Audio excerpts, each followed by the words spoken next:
There is a star in the night sky that most people have seen but very few have truly thought about. It hangs in the constellation Virgo, a sharp point of blue-white light, steady and unwavering. Its name is Spica. It is one of the brightest stars visible from Earth, sitting comfortably among the top 20 brightest points of light in the entire sky.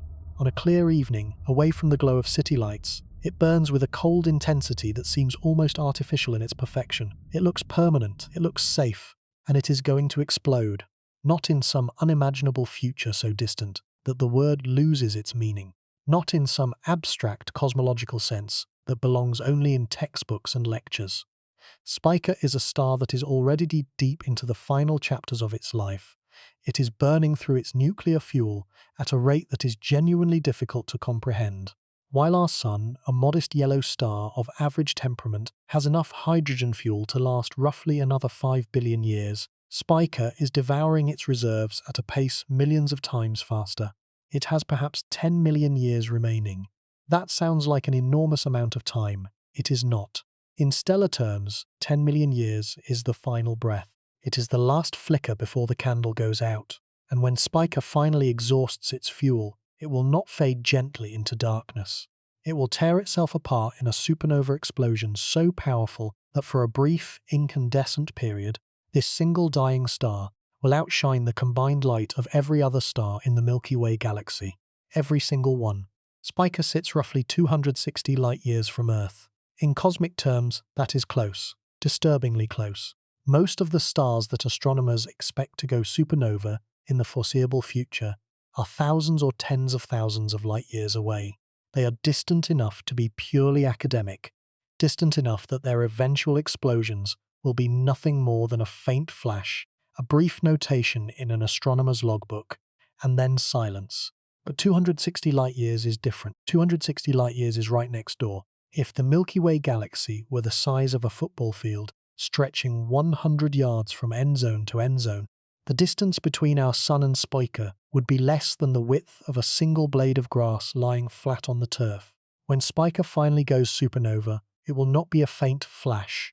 It will be the brightest event in the sky, visible in broad daylight for weeks. It will cast shadows at night. It will transform the familiar constellation Virgo into something our ancestors never saw, something our descendants will never forget. Consider what it means to live in the vicinity of a future supernova. We go about our daily lives beneath a sky that looks calm, unchanging, predictable. We see Spica as a dot of light. We do not see the thermonuclear inferno raging inside it, the billions of tons of hydrogen being converted to helium every second, the relentless gravitational pressure squeezing its core to temperatures that would vaporize any material known to science. We see peace.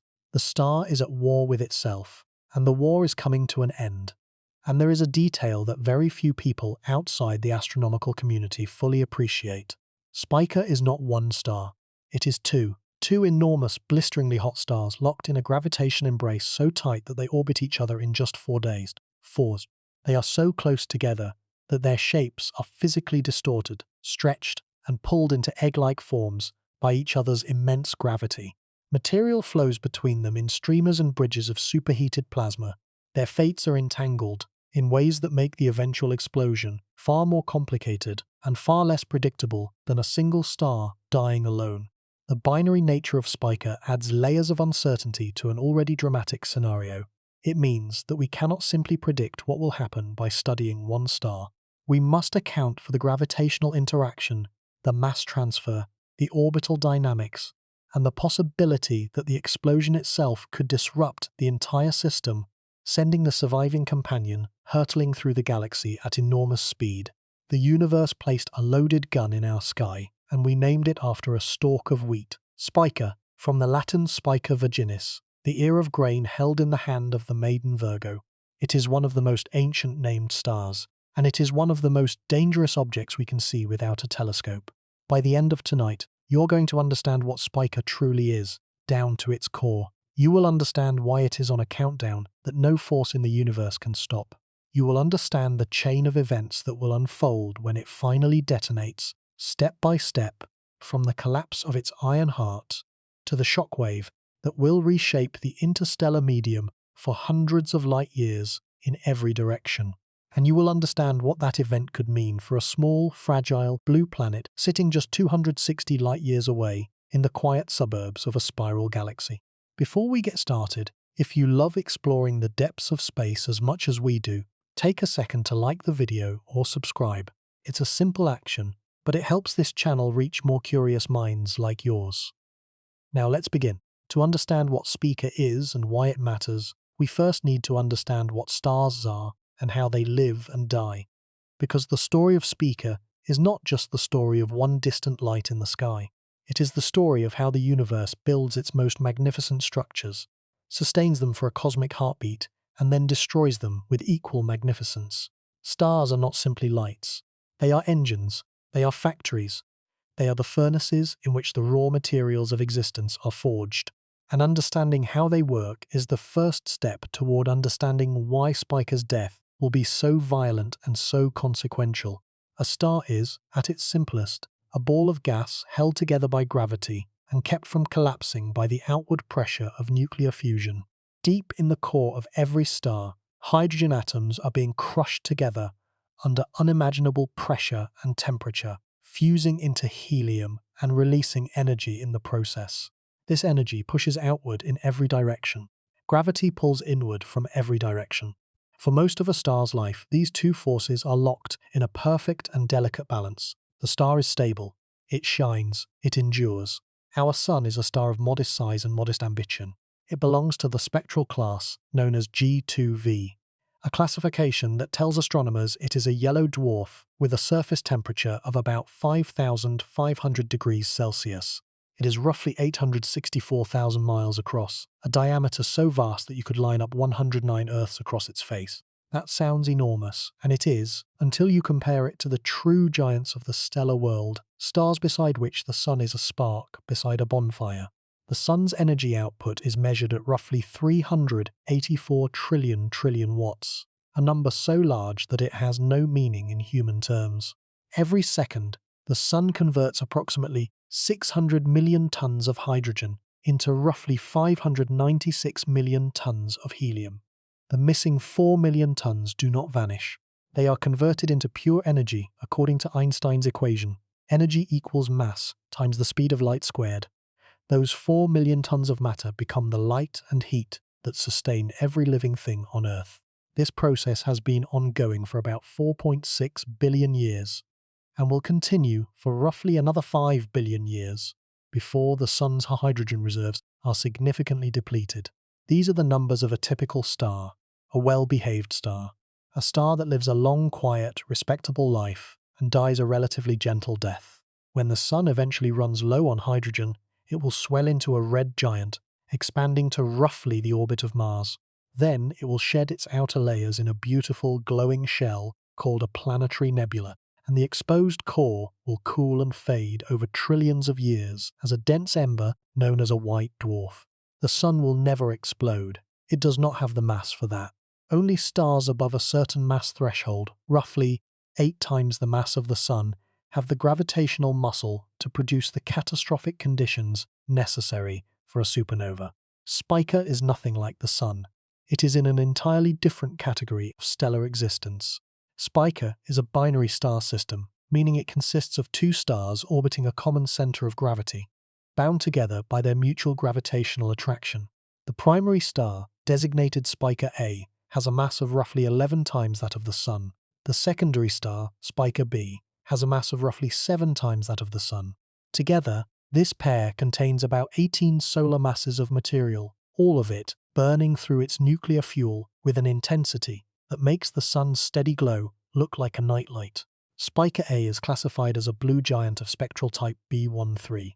Its surface temperature is approximately 22,400 degrees Celsius, more than 4 times hotter than the surface of the Sun.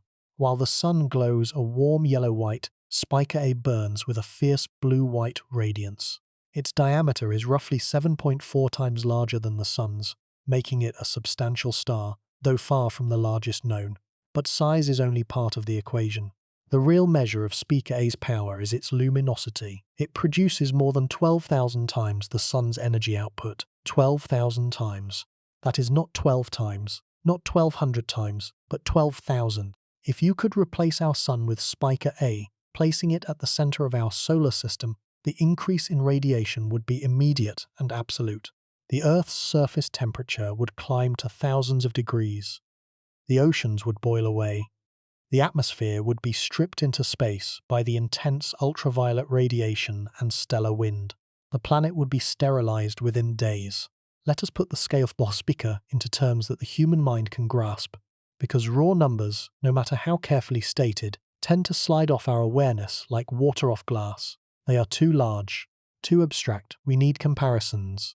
If the Sun were a basketball, roughly 9.5 inches across, the Earth would be a small peppercorn, barely 2 millimeters in diameter, sitting about 78 feet away. Jupiter would be a large marble, roughly an inch across, sitting about 400 feet from the basketball. The nearest star to the Sun, Proxima Centauri, at that same scale, would be another ball sitting more than 4,000 miles away. At that scale, Spica A would be a sphere about 5.5 feet in diameter, nearly the height of an adult human, blazing with light so intense that our peppercorn Earth would need to be placed roughly a mile away just to receive the same amount of energy it currently gets from the modest basketball Sun. The disparity in scale between our Sun and Spica A is not just large, it is a difference in kind. They are both stars, yes, but comparing the Sun to Spica is like comparing a campfire to a blast furnace. Here is another way to feel the difference. The total energy output of the Sun over an entire year is approximately 1.2 times 10 to the power of 34 joules. Spica A produces that same amount of energy in less than 1 hour. Every hour, Spica A releases what takes our Sun an entire year to produce. The star is spending its energy like a billionaire spending pocket change, with no thought for tomorrow, no concept of conservation, no instinct for preservation. And that profligate spending comes with a consequence. Massive stars burn hot and die young. This is one of the most important and counterintuitive facts in astrophysics. You might expect that a star with more mass would have more fuel and therefore live longer, but the opposite is true. The rate of nuclear fusion in a star's core is extraordinarily sensitive to mass and temperature. A star twice the mass of the Sun does not burn twice as fast. It burns roughly 8 to 10 times as fast, because the higher mass means higher core pressure, which means higher core temperature, which means a dramatically higher fusion rate. A star 10 times the Sun's mass burns approximately 10,000 times as fast. The fuel supply is larger, yes, but the rate of consumption is so much greater that the net result is a dramatically shorter lifespan. The Sun has a total lifespan of roughly 10 billion years. It is currently about 4.6 billion years into that lifespan. It is comfortably middle-aged. Spica A, with 11 times the Sun's mass, has an estimated total lifespan of between 15 and 20 million years. Not 15 billion. 15 million. The difference is staggering. If you compress the entire lifespan of the Sun into a single calendar year, beginning on January 1st and ending on December 31st, the Sun would currently be somewhere in late June. It has lived through roughly half its life. Spica A, mapped onto that same calendar, would have been born around December 27th and would die before the clock struck midnight on New Year's Eve. Its entire existence, from glorious birth to catastrophic death, occupies less than 5 days on a calendar where the Sun gets a full 365. Consider what that means for the star's awareness of its own mortality, if a star could have such a thing. Spica A was born after the dinosaurs went extinct. It did not exist when Tyrannosaurus rex walked the Earth. It will not exist when the Sun is still only halfway through its hydrogen reserves. In the vast sweep of cosmic time, Spica A is a shooting star. It burns with extraordinary brilliance, but its brilliance is purchased at the cost of brevity. The history of human observation of Spica stretches back thousands of years, far longer than we have had any understanding of what stars actually are. The ancient Egyptians tracked Spica carefully, using its position in the sky to mark the seasons and to align their sacred structures. The Temple of Menat at Thebes, constructed around 3,200 years before the Common Era, was deliberately oriented toward the setting point of Spica on the western horizon. The star was associated with the goddess Hathor in some traditions, and played a role in the agricultural calendar, its appearance and disappearance linked to the flooding of the Nile. But the most consequential ancient observation of Spica belongs to the Greek astronomer Hipparchus.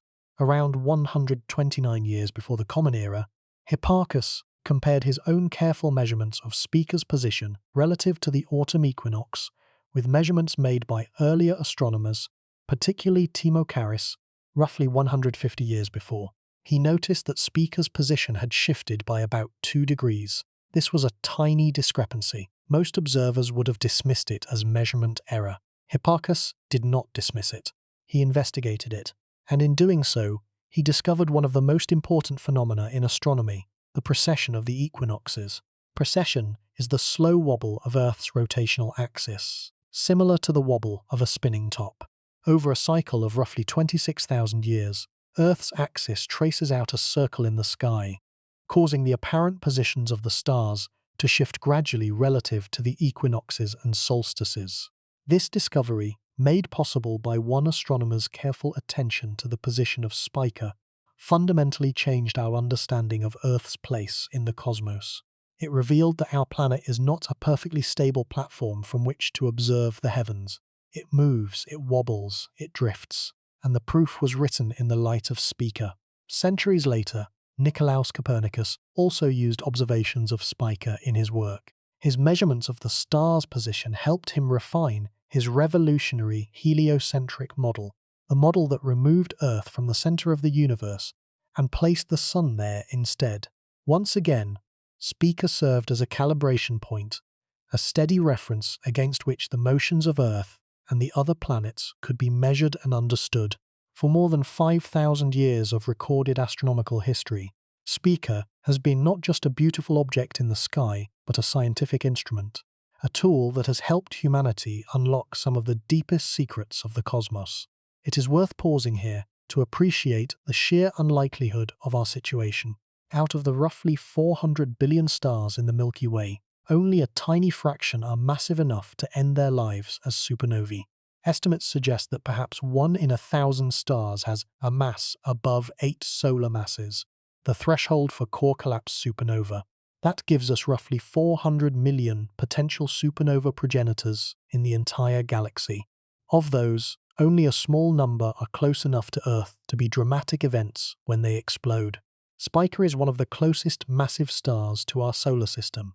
It is brighter than 97% of all stars visible to the naked eye, and it is hurtling toward its demise.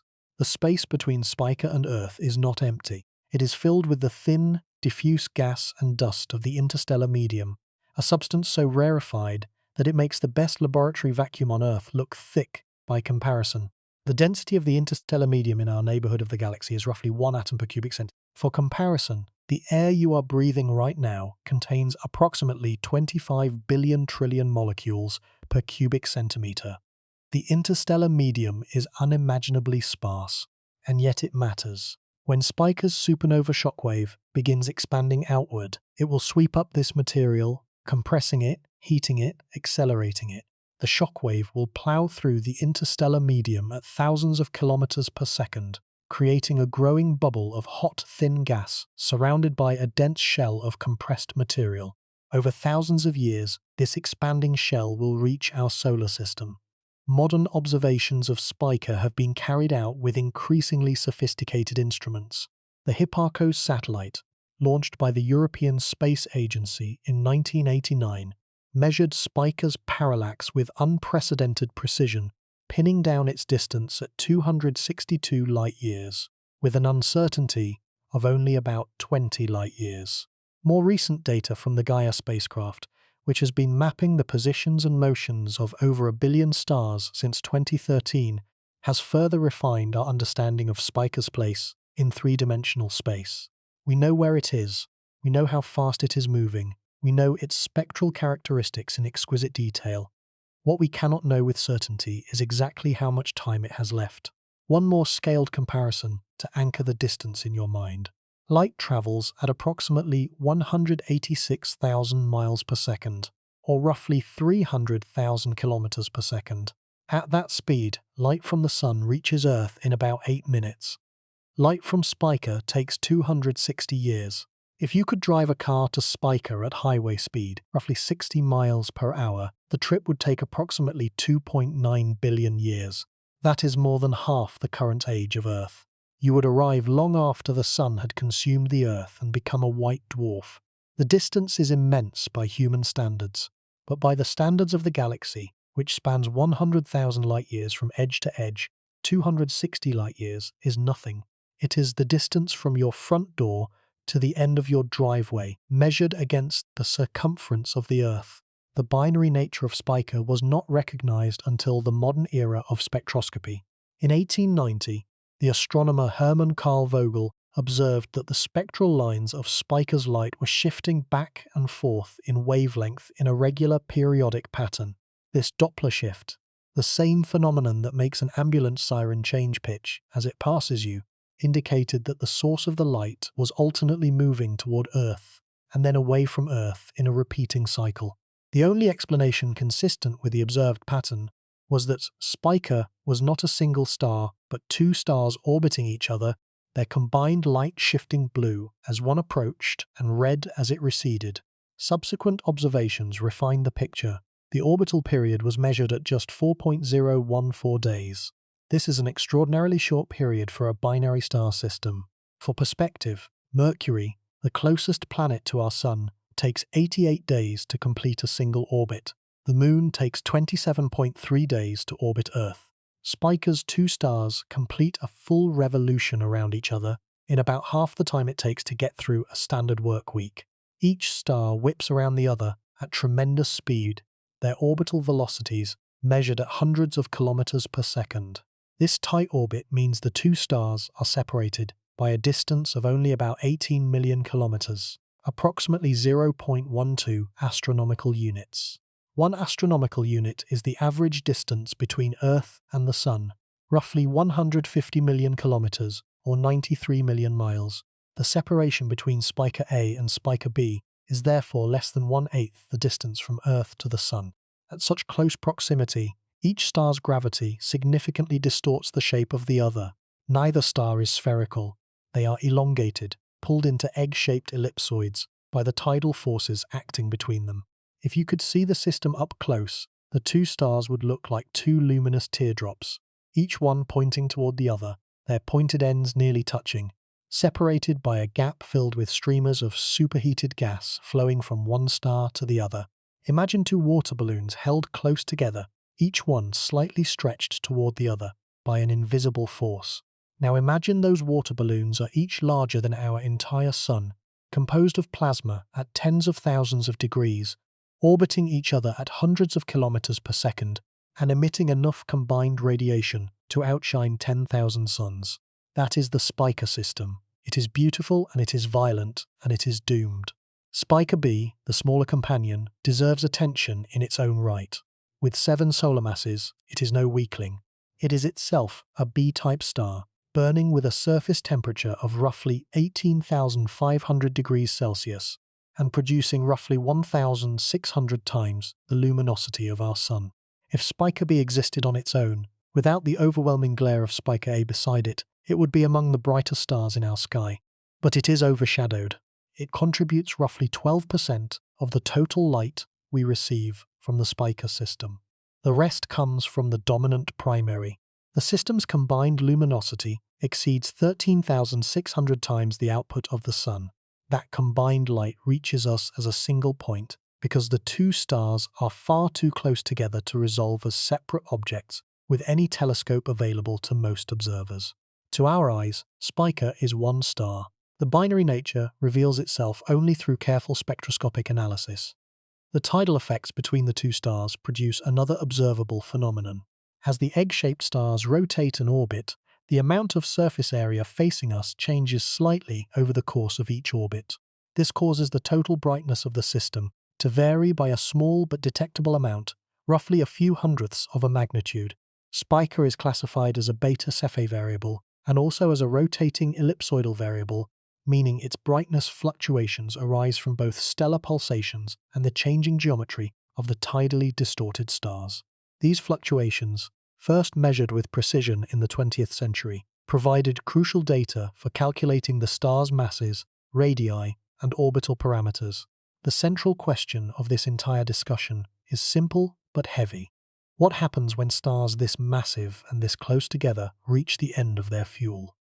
What happens when the delicate balance between gravity and fusion pressure, the balance that has sustained these stars for millions of years, finally tips irreversibly? The answer involves one of the most powerful events the universe is capable of producing, an event that will reshape the local interstellar environment for thousands of light years in every direction. And the fact that it will happen just 260 light years from Earth, a distance that is trivially small by galactic standards, makes this more than a theoretical exercise. It makes it personal. Something is already happening inside Spica A. The hydrogen in its core is finite, and every second, hundreds of millions of tons of it are converted into helium. The core is slowly becoming enriched in helium, its composition shifting away from the fresh hydrogen that has fueled it since birth. As the hydrogen fraction drops, the core must contract slightly to maintain the pressure and temperature needed for fusion. This contraction heats the core further, increasing the fusion rate, which depletes the hydrogen even faster. It is a feedback loop with only one possible ending. When the core hydrogen is exhausted, the star will begin burning heavier elements in a desperate, accelerating sequence that grows shorter with each new fuel. Each step brings it closer to the edge, and when it reaches that edge, when the final fuel is spent and the core is nothing but inert iron, there will be no reprieve, no second chance, no escape. The star will be running on fumes, and then the fumes will run out. To grasp the timescale of what follows, consider this comparison. If Spica A's entire hydrogen-burning life, roughly 15 million years, were compressed into a single 24-hour day, the helium-burning phase would last about 3 hours. Carbon burning would last 4 seconds. Neon burning would occupy a tiny fraction of a second. And the final silicon burning phase, the last gas before the core collapses, would flash past in a few thousandths of a second. The acceleration is relentless and terrifying. But before we can understand the explosion, we need to understand the machinery of stellar death in detail.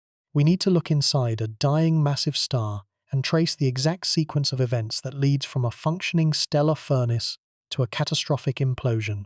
The process is not simple, it is not sudden, and it is far more terrifying than most people realize. Then something happened, deep in the history of astrophysics, that changed everything. Scientists began to build computer models of what happens inside these stars, and what they found shook the foundations of their assumptions. The interior of a dying massive star is not a simple furnace winding down. It is a cascade, a series of nuclear crises, each more desperate and more brief than the last, building toward a moment of total structural failure that unfolds faster than the human mind can follow. The life of a star is a war. On one side stands gravity, the most patient force in the universe, the force that pulled the star together from a collapsing cloud of gas and dust billions of years ago, and that has been trying to crush it flat ever since. On the other side stands the energy produced by nuclear fusion, an outward pressure generated deep in the star's core, pushing against gravity, inflating the star, holding it up against collapse. For most of a star's existence, these two forces are evenly matched. The star exists in a state that astronomers call hydrostatic equilibrium, a balance so precise that the star neither expands nor contracts by any measurable amount over millions of years. But this equilibrium is not permanent. It is a truce, and every truce eventually ends. In a star like our Sun, the process of decline is relatively gentle. The Sun fuses hydrogen into helium in its core through a reaction known as the proton-proton chain. This is a slow, inefficient process that requires extreme conditions to operate. Individual protons, which are the nuclei of hydrogen atoms, carry a positive electrical charge. Like charges repel each other, so two protons, when they approach each other, experience a strong electromagnetic repulsion that pushes them apart. To overcome this barrier and get close enough for the nuclear strong force to take hold and bind them together, the protons must be moving at enormous speeds, which means the gas must be at an enormously high temperature. The core of the Sun achieves this. Its temperature hovers around 15 million degrees Celsius, and the pressure reaches approximately 250 billion atmospheres. These are conditions so extreme that they have no parallel in everyday experience. And yet, even under those extraordinary conditions, fusion is rare. Any individual proton in the Sun's core will wait, on average, roughly 5 billion years before it successfully collides with another proton at just the right speed and angle to trigger a fusion reaction. The Sun's energy output is not the result of rapid, efficient reactions. It is the result of sheer volume. There are so many protons in the Sun's core, roughly 10 to the power of 57 of them, that even though each one fuses incredibly slowly, the cumulative effect is enough to power a star for billions of years. The Sun produces its energy through patience and numbers, not through speed. Spica A operates on a fundamentally different principle. Its core is not at 15 million degrees. It is significantly hotter, reaching temperatures of 30 million degrees or more. At those temperatures, a different and far more efficient fusion pathway takes over. It is called the carbon-nitrogen-oxygen cycle, abbreviated as the CNO cycle. In the CNO cycle, carbon atoms serve as catalysts, enabling the fusion of hydrogen into helium through a series of intermediate steps that involve nitrogen and oxygen isotopes. The carbon is not consumed in the process. It acts as a facilitator, a molecular middleman that makes the reaction go faster without being used up itself. The CNO cycle is extraordinarily sensitive to temperature. A small increase in core temperature produces a dramatically larger increase in energy output. The relationship is not linear. It follows a steep power law, approximately proportional to the 16th or 17th power of the temperature. This means that at the temperatures inside Spica A's core, the CNO cycle generates energy at a rate that is roughly 1,700 times more efficient per unit of mass than the proton-proton chain operating in the Sun. The difference is not subtle. It is overwhelming. This means that Spica A is burning through its hydrogen reserves at a rate that would be difficult to exaggerate. The Sun converts 600 million tons of hydrogen per second. Spica A, with its far more efficient fusion process and its far more extreme core conditions, produces over 12,000 times the Sun's energy output. The hydrogen in its core is being consumed at a pace that guarantees the star will exhaust its primary fuel supply within a small fraction of the time available to the Sun. Spica A is not sipping from the well of nuclear energy. It is drinking in enormous gulps, each one bringing it closer to the moment when the well runs dry. And here is where the story takes its first dark turn. When a massive star like Spica A exhausts the hydrogen in its core, it does not simply stop fusing and die. The physics of the situation forbids such a gentle ending. Instead, the loss of fusion energy in the core means the loss of outward pressure in the core, which means gravity gains the upper hand, and the core begins to contract. As it contracts, it heats up. Gravitational potential energy is converted into thermal energy, a process that has been understood since the 19th century, when Lord Kelvin and Hermann von Helmholtz first proposed gravitational contraction as the energy source of the Sun. They were wrong about the Sun, but the principle is sound. Compression heats gas. The core of Spica A, once it runs out of hydrogen, will contract and heat until it reaches a temperature of approximately 100 million degrees Celsius. At that temperature, a new fusion reaction becomes possible. Helium nuclei, which have been accumulating in the core as the waste product of millions of years of hydrogen fusion, begin to fuse together into carbon. This process is called the triple alpha process, named because it requires 3 helium nuclei, also known as alpha particles, to come together in a near-simultaneous collision to form a single carbon-12 nucleus. The probability of 3 particles all meeting at the same point at the same time is extraordinarily low under normal conditions. But in the compressed, superheated core of a post-main sequence massive star, it happens frequently enough to power the star. The helium burning phase produces energy, and the star stabilizes again, at least temporarily. A new equilibrium is established, with helium fusion providing the outward pressure needed to balance gravity. But this new equilibrium is far more fragile than the old one, and it is far more temporary. The reason is thermodynamic. Helium fusion produces less energy per reaction than hydrogen fusion, and the core, now hotter and denser than before, is radiating energy away at a higher rate. The result is that the helium fuel is consumed much faster than the hydrogen was. While Spica A may spend somewhere around 12 to 15 million years burning hydrogen in its core, it will exhaust its helium reserves in roughly 2 million years. The ratio is sobering. The second phase of the star's life is roughly 1/7 as long as the first. And it gets worse. When the helium is consumed, the core contracts again. It heats further. A new fusion reaction ignites, this time burning carbon. Carbon fusion requires temperatures of approximately 600 million degrees Celsius and produces neon, sodium, and magnesium as its products. The carbon-burning phase in a star of Spica A's mass lasts approximately 1,000 years. Not 1 million years, not 100,000 years, 1,000 years. In the span of human civilization, that is the distance from the reign of William the Conqueror to the present day. In the span of a star's life, it is the blink of an eye. Then the carbon is exhausted. The core contracts again, heats again. Neon burning begins at approximately 1.2 billion degrees Celsius. The neon burning phase lasts roughly 1 year, 12 months, the time it takes Earth to go around the Sun once. Then oxygen burning begins. This requires temperatures of approximately 2 billion degrees Celsius. Oxygen burning lasts several months, perhaps half a year, and finally, silicon burning begins. The core temperature reaches approximately 3 billion degrees Celsius. Silicon fuses into iron and nickel, the heaviest elements that can be produced by fusion, with a net release of energy. This final burning phase, the last act of nuclear fusion in the star's core, lasts approximately 1 day. In some theoretical models, it lasts only a few hours. The star that spent 15 million years burning hydrogen now spends a single day burning silicon. The acceleration toward death is not gradual, it is exponential.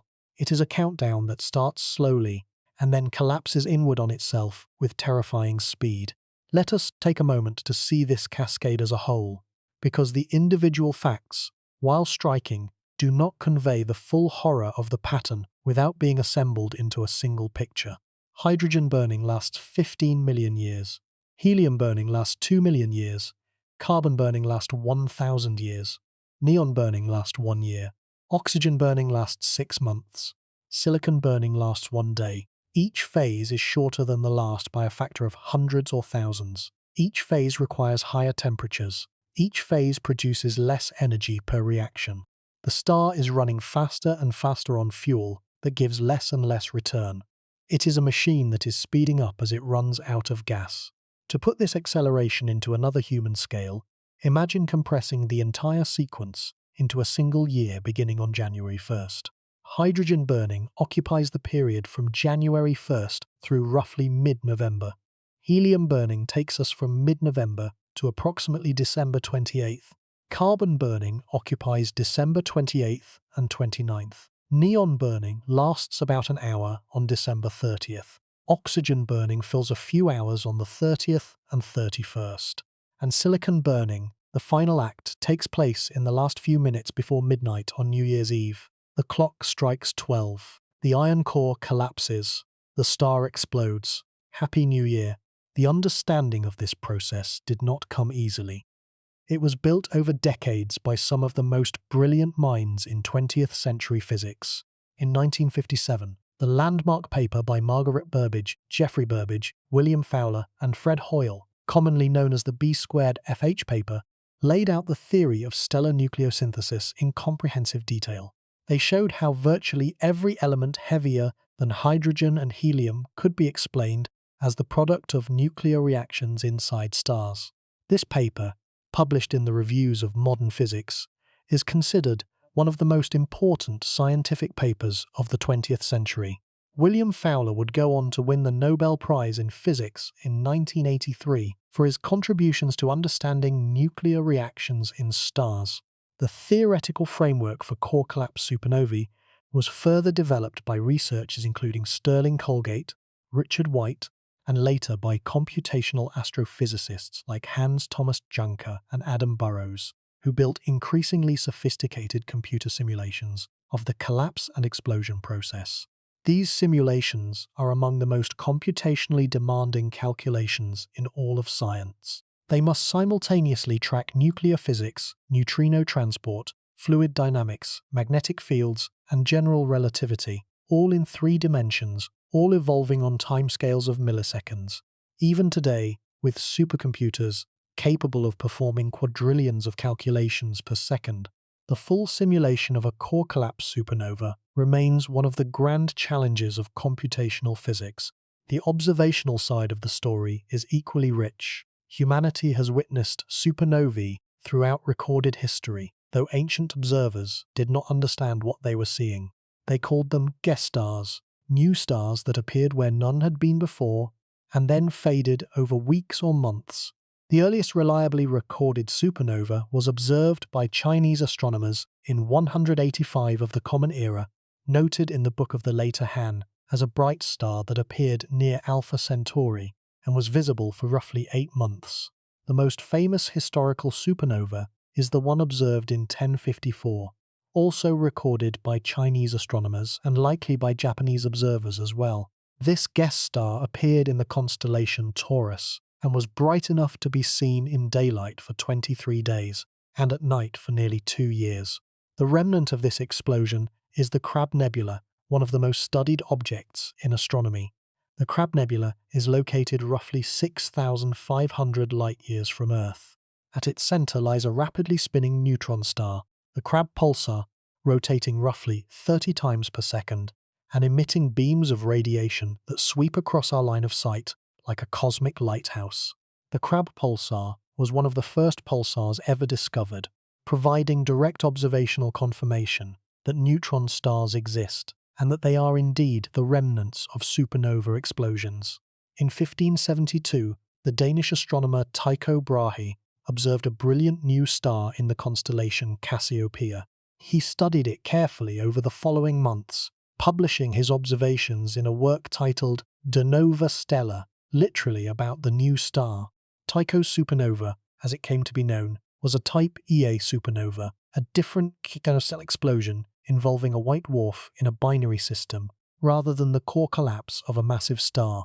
But Tycho's careful observations and his demonstration that the new star showed no parallax, meaning it was far beyond the moon, helped shatter the ancient Aristotelian belief that the heavens were perfect and unchanging. Just 32 years later, in 1604, Johannes Kepler observed another supernova in the constellation Ophiuchus. Kepler's star, as it is now called, was the last supernova observed with the naked eye in the Milky Way galaxy. That was over 400 years ago. We are, by historical standards, overdue for another one. During these final stages, the interior of the star develops a layered structure that is sometimes compared to an onion. At the surface, the star still looks much as it always has, a massive blue-white ball of hydrogen and helium. But inside, the composition changes with depth. The outermost shell is burning hydrogen. Inside that, a shell of helium is burning. Inside that, a shell of carbon. Then neon, then oxygen, then silicon. And at the very center, growing heavier and denser with each passing hour, sits a core of iron and nickel. The iron core is the end of the line. It is the final product. It is the dead end of nuclear fusion. The reason iron is the dead end is fundamental to nuclear physics. Every fusion reaction up to this point, from hydrogen to helium, from helium to carbon, from carbon through the chain to silicon, has been exothermic. That means it releases energy. The products of the reaction have a lower total mass than the reactants, and the missing mass is converted to energy. This released energy is what pushes outward against gravity and keeps the star from collapsing. But iron is different. Iron sits at the very peak of the nuclear binding energy curve. It has the most tightly bound nucleus of any element. This means that fusing iron into anything heavier does not release energy, it absorbs energy. For the first time in the star's entire existence, the fusion reaction at its core cannot provide the outward pressure needed to support the star. The iron core grows. It has roughly the mass of 1.4 suns, but is compressed into a sphere approximately the size of Earth, perhaps 10,000 kilometers in diameter. It is staggeringly dense. Its temperature is in the tens of billions of degrees, and it is completely inert. No energy is flowing outward from it. No fusion is occurring. The iron core is not a furnace, it is an anvil, and above it, layer upon layer upon layer of stellar material, is pressing down, held up only by the quantum mechanical pressure of electrons squeezed together in the dense material, a force known as electron degeneracy pressure. But even electron degeneracy pressure has limits. When the iron core grows beyond a critical mass, roughly 1.4 solar masses, a threshold known as the Chandrasekhar limit, after the Indian-American astrophysicist Subrahmanyan Chandrasekhar, who calculated it in 1930, the electron degeneracy pressure is no longer sufficient to hold up the core.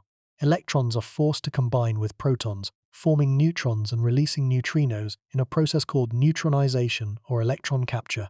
What happens next unfolds in approximately 1/4 of a second. The speed of what follows is almost impossible to reconcile with the millions of years that preceded it.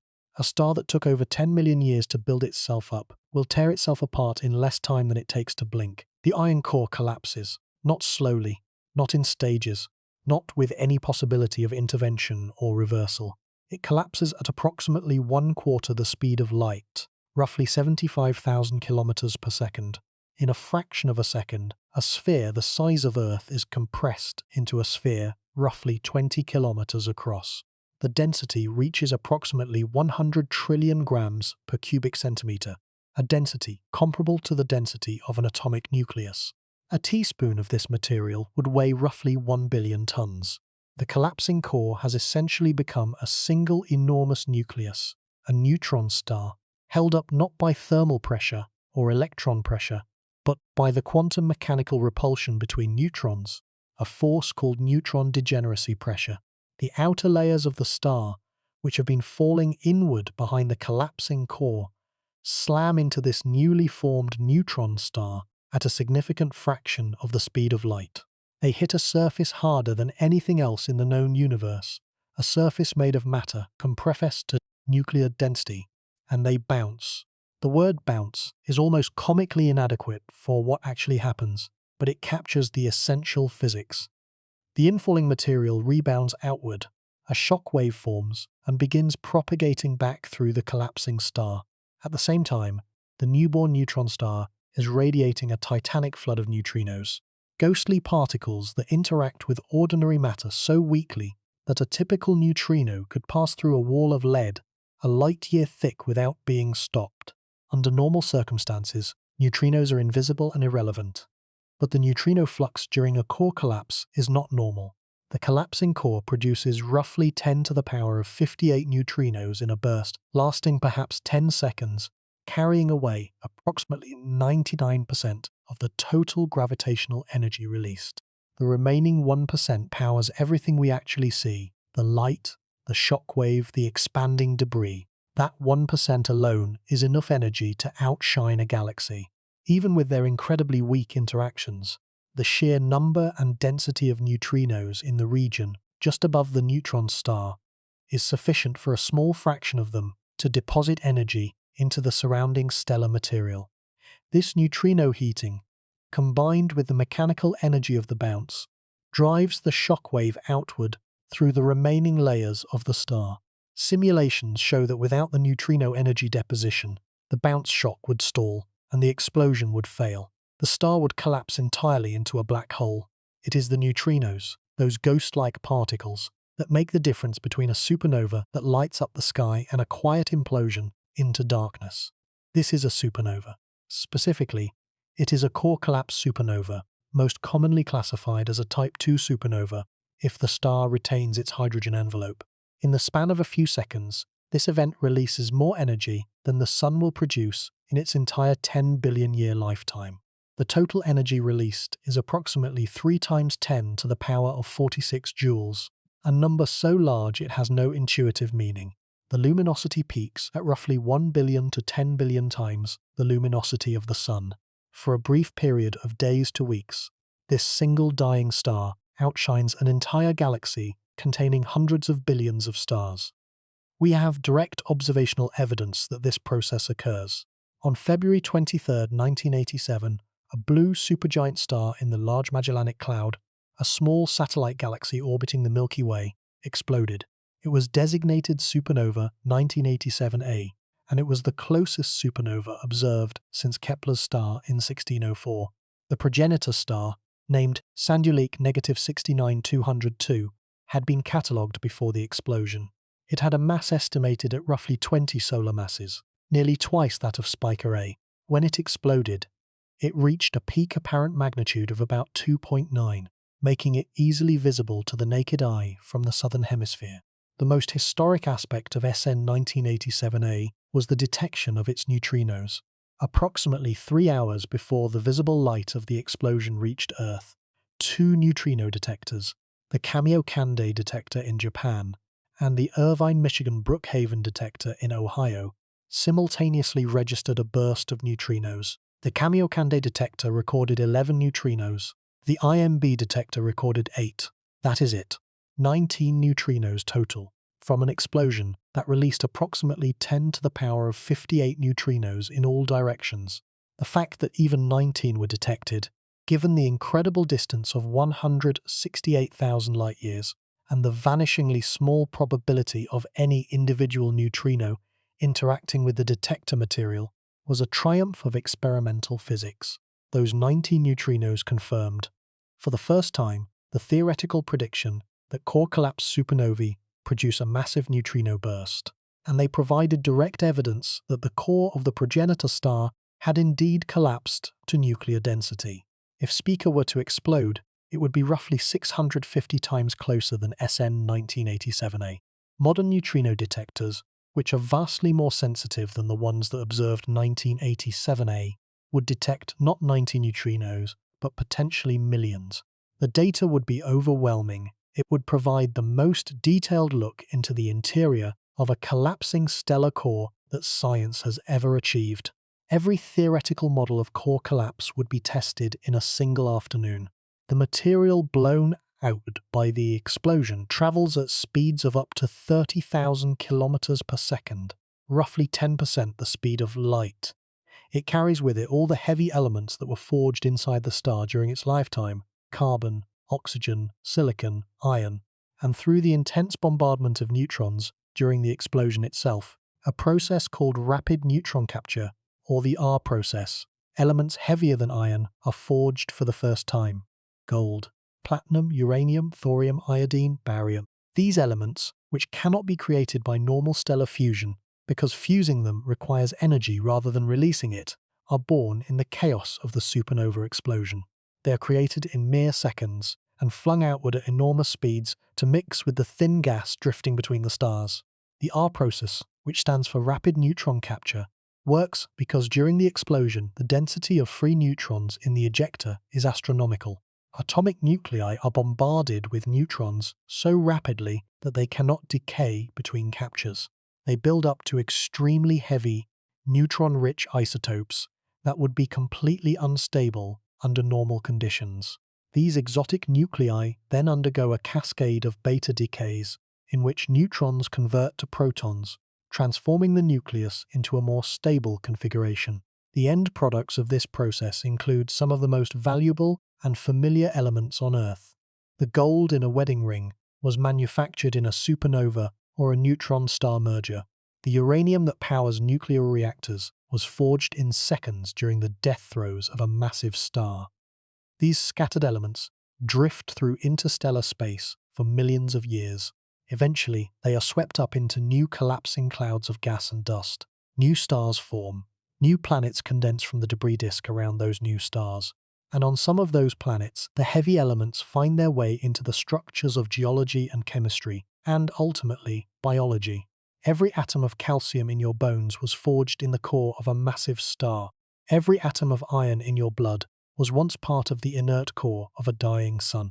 Every atom of oxygen you are breathing right now was created in the burning shells of a star not unlike Spica and liberated in an explosion not unlike the one Spica will eventually produce.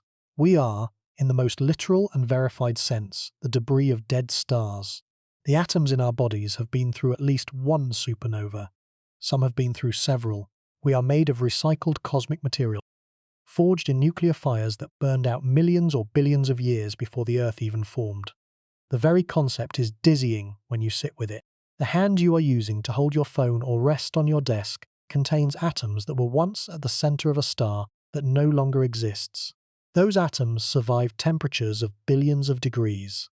They survived the most violent explosion in the known universe, and now they are part of you, quietly participating in the chemistry of life, unaware of their violent origins.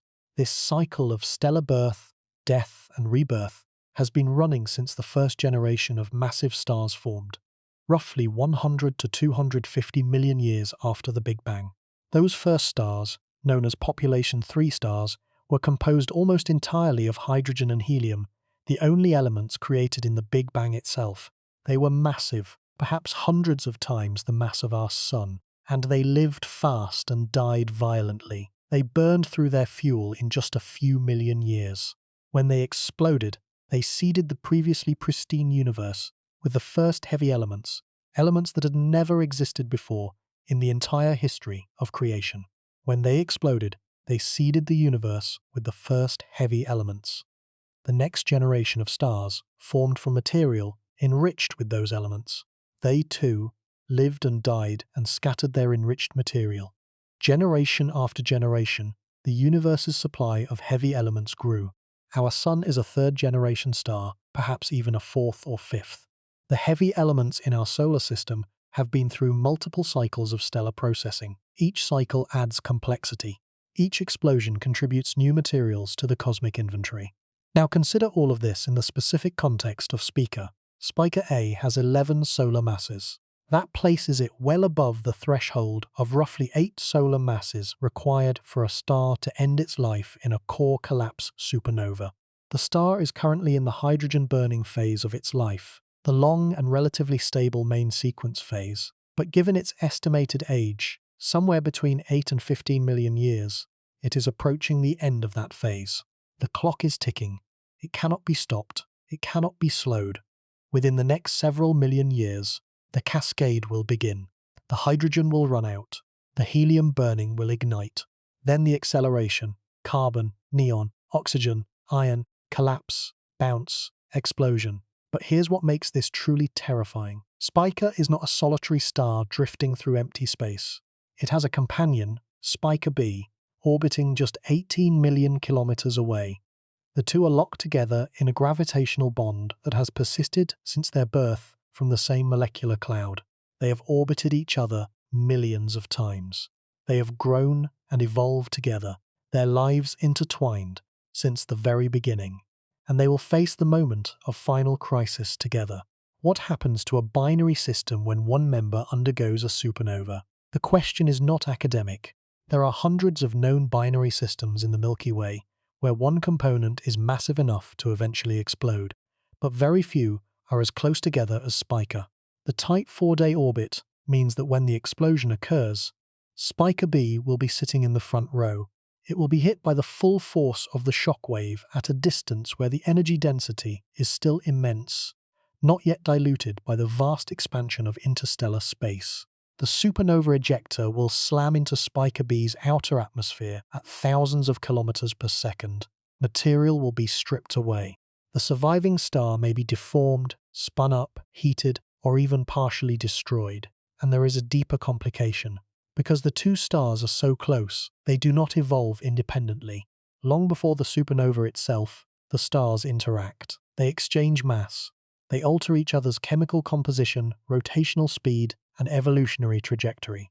The supernova of Spica A is not simply the death of one star.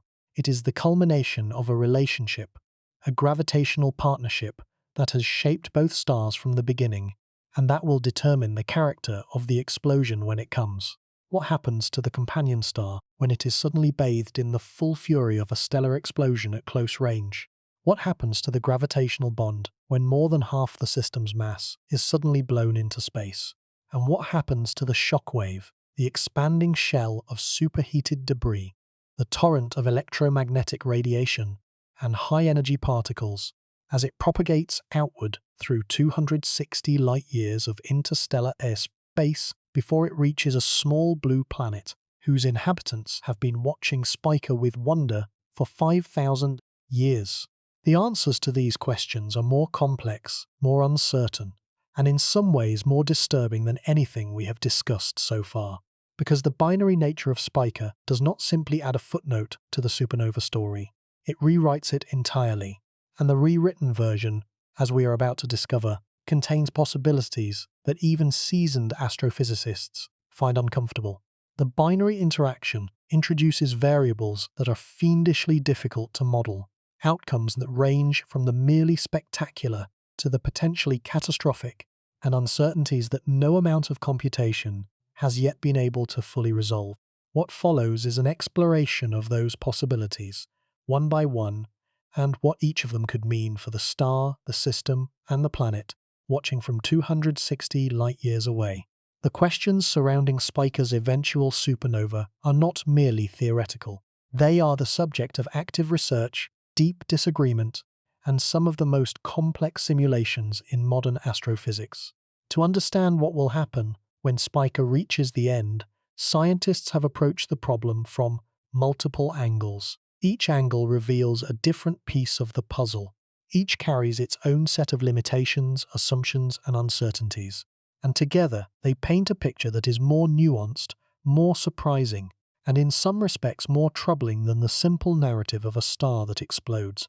The first approach focuses on the fate of Spica A as an isolated massive star, temporarily setting aside the complication of the binary companion. This is the simplest scenario, and the one for which we have the most complete theoretical framework.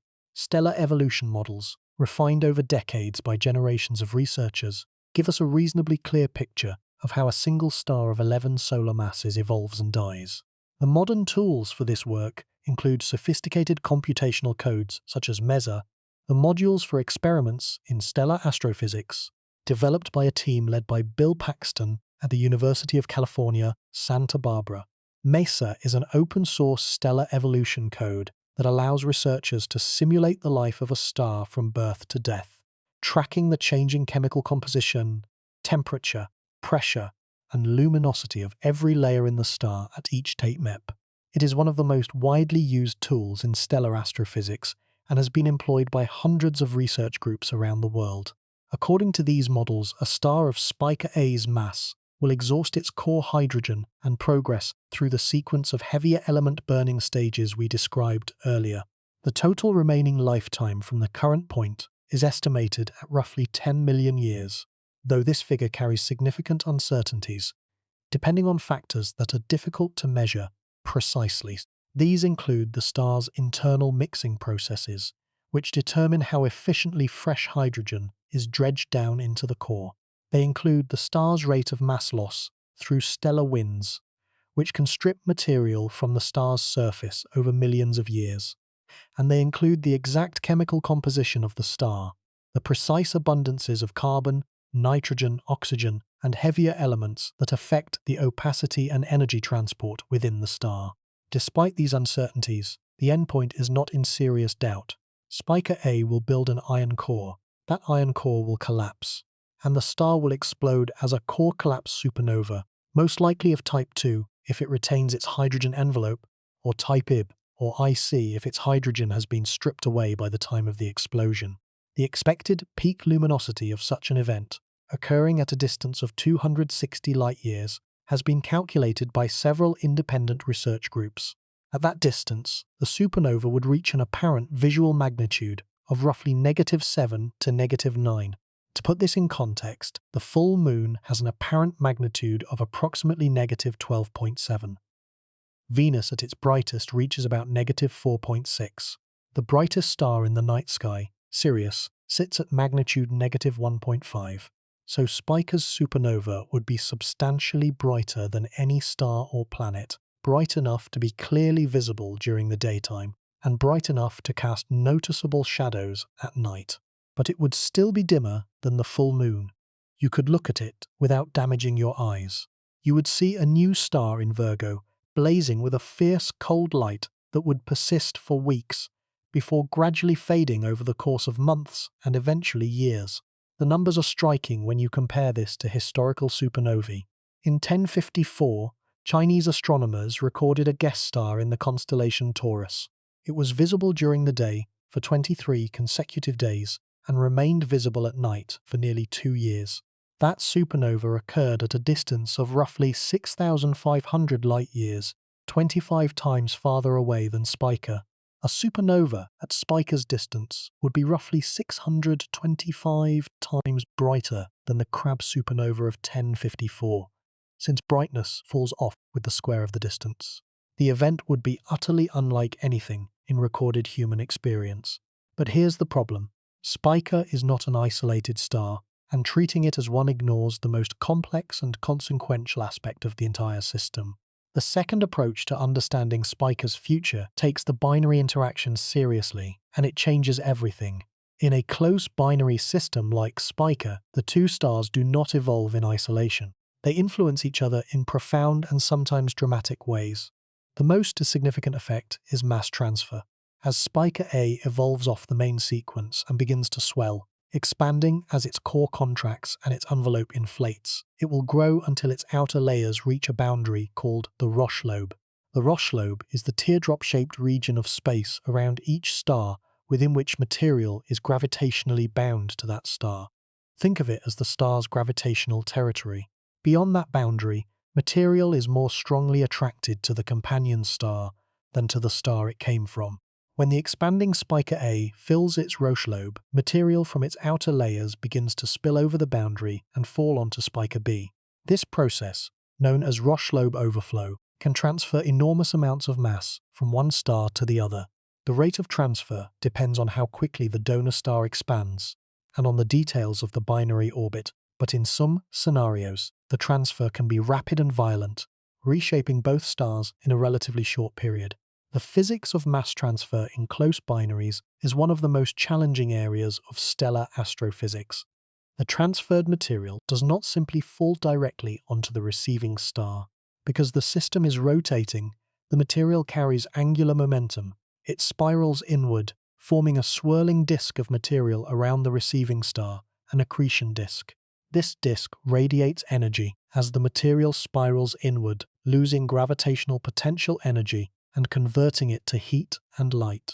In some cases, the accretion rate can be so high that the receiving star cannot absorb all the material being dumped on it. The excess material is ejected from the system entirely, blown outward by radiation pressure.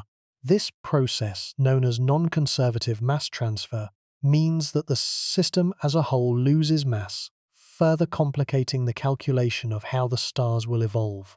Computer simulations of mass transfer in systems like Spica are extraordinarily sensitive to initial conditions. Small changes in the assumed mass ratio, orbital separation, or stellar wind strength can lead to dramatically different outcomes. In some models, Spica A transfers so much mass that it is reduced to a helium core of just 3 or 4 solar masses. In other models, the transfer is less efficient, and Spica A retains a significant fraction of its hydrogen envelope. The difference between these two outcomes determines whether the eventual supernova is a relatively standard Type II event or something far more exotic and energetic. Meanwhile, Spica B, the recipient of all this transferred material, is not a passive bystander. As it gains mass, its own evolution accelerates. The additional material increases its core temperature and pressure, driving faster fusion and potentially pushing it toward its own evolutionary crisis.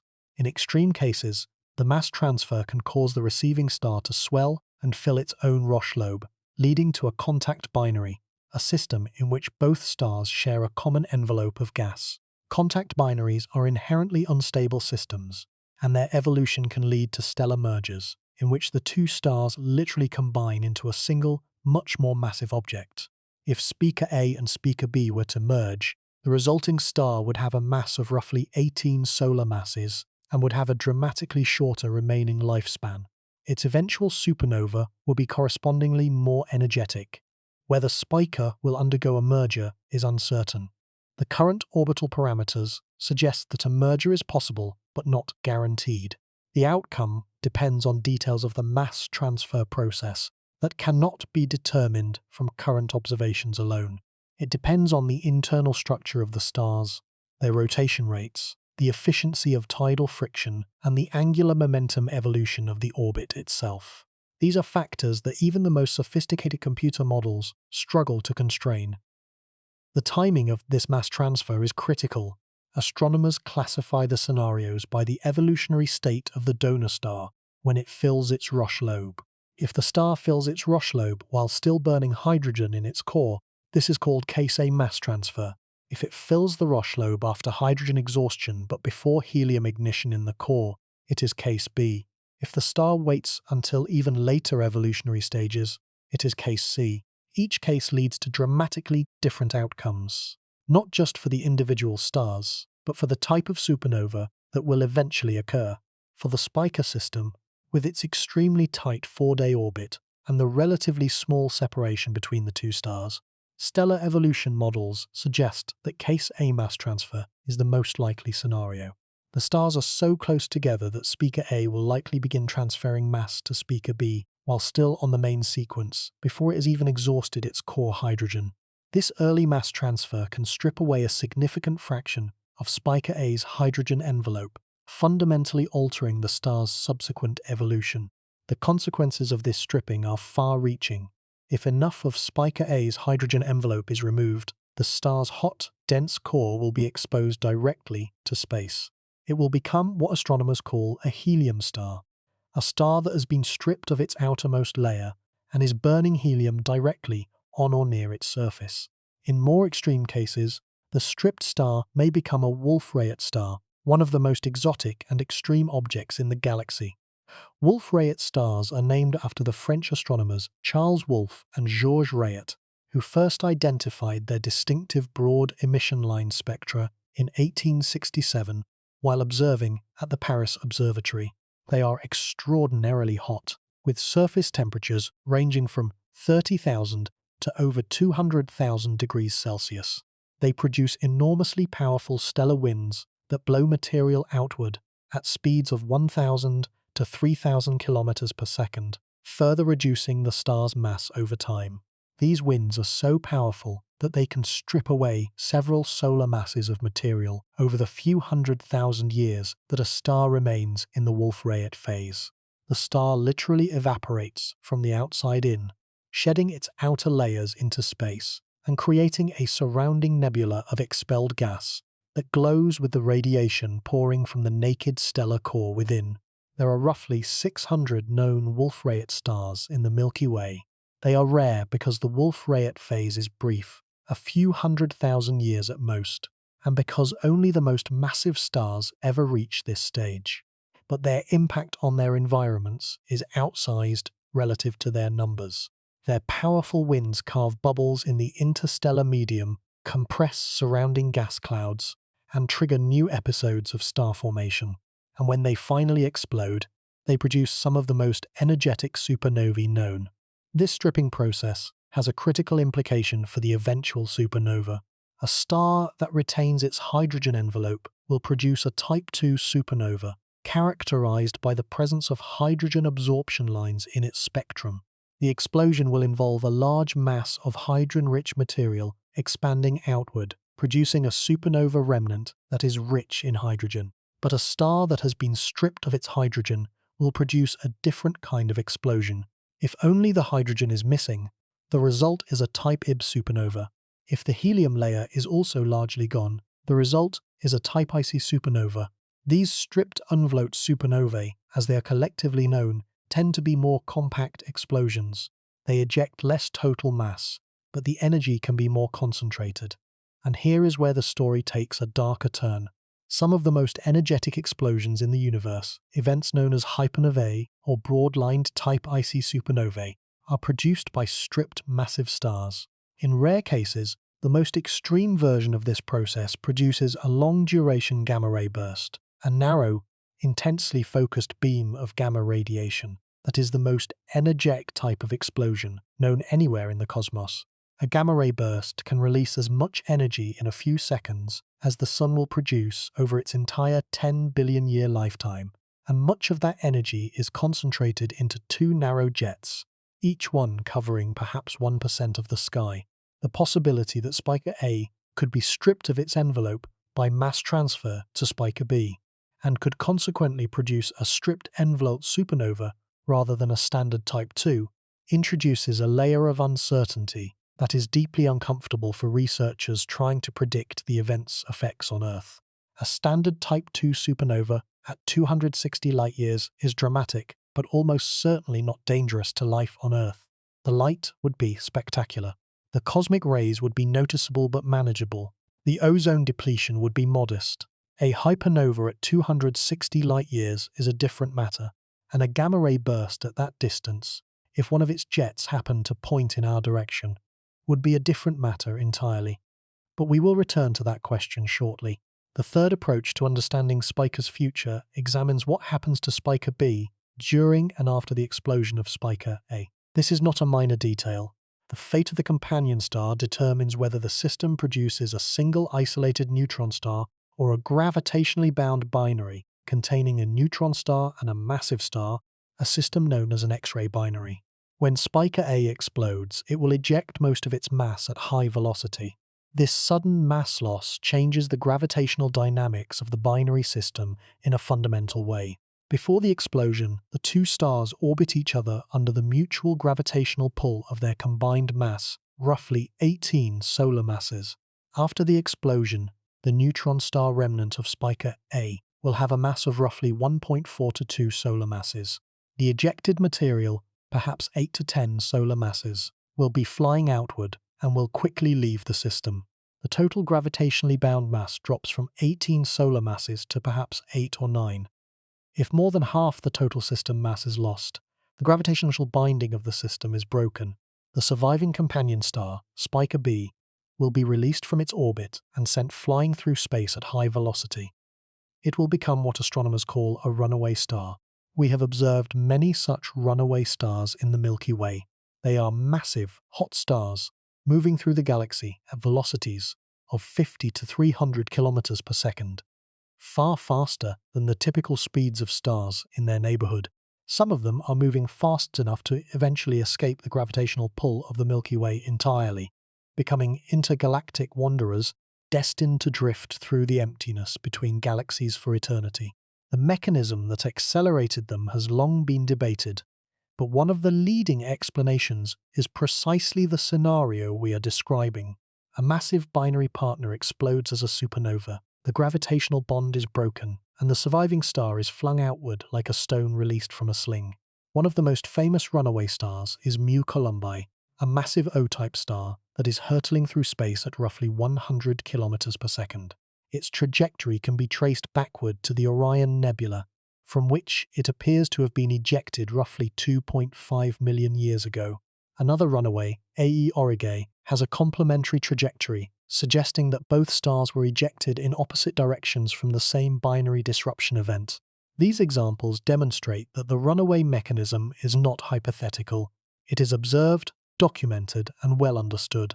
Spica B, with its 7 solar masses, could become the next addition to this cosmic roster of expelled stars, flung from its home system by the death of its partner. The velocity of the ejected companion depends on the orbital velocity at the moment of the explosion. In the Spica system, with its tight 4-day orbit, the orbital velocities are high.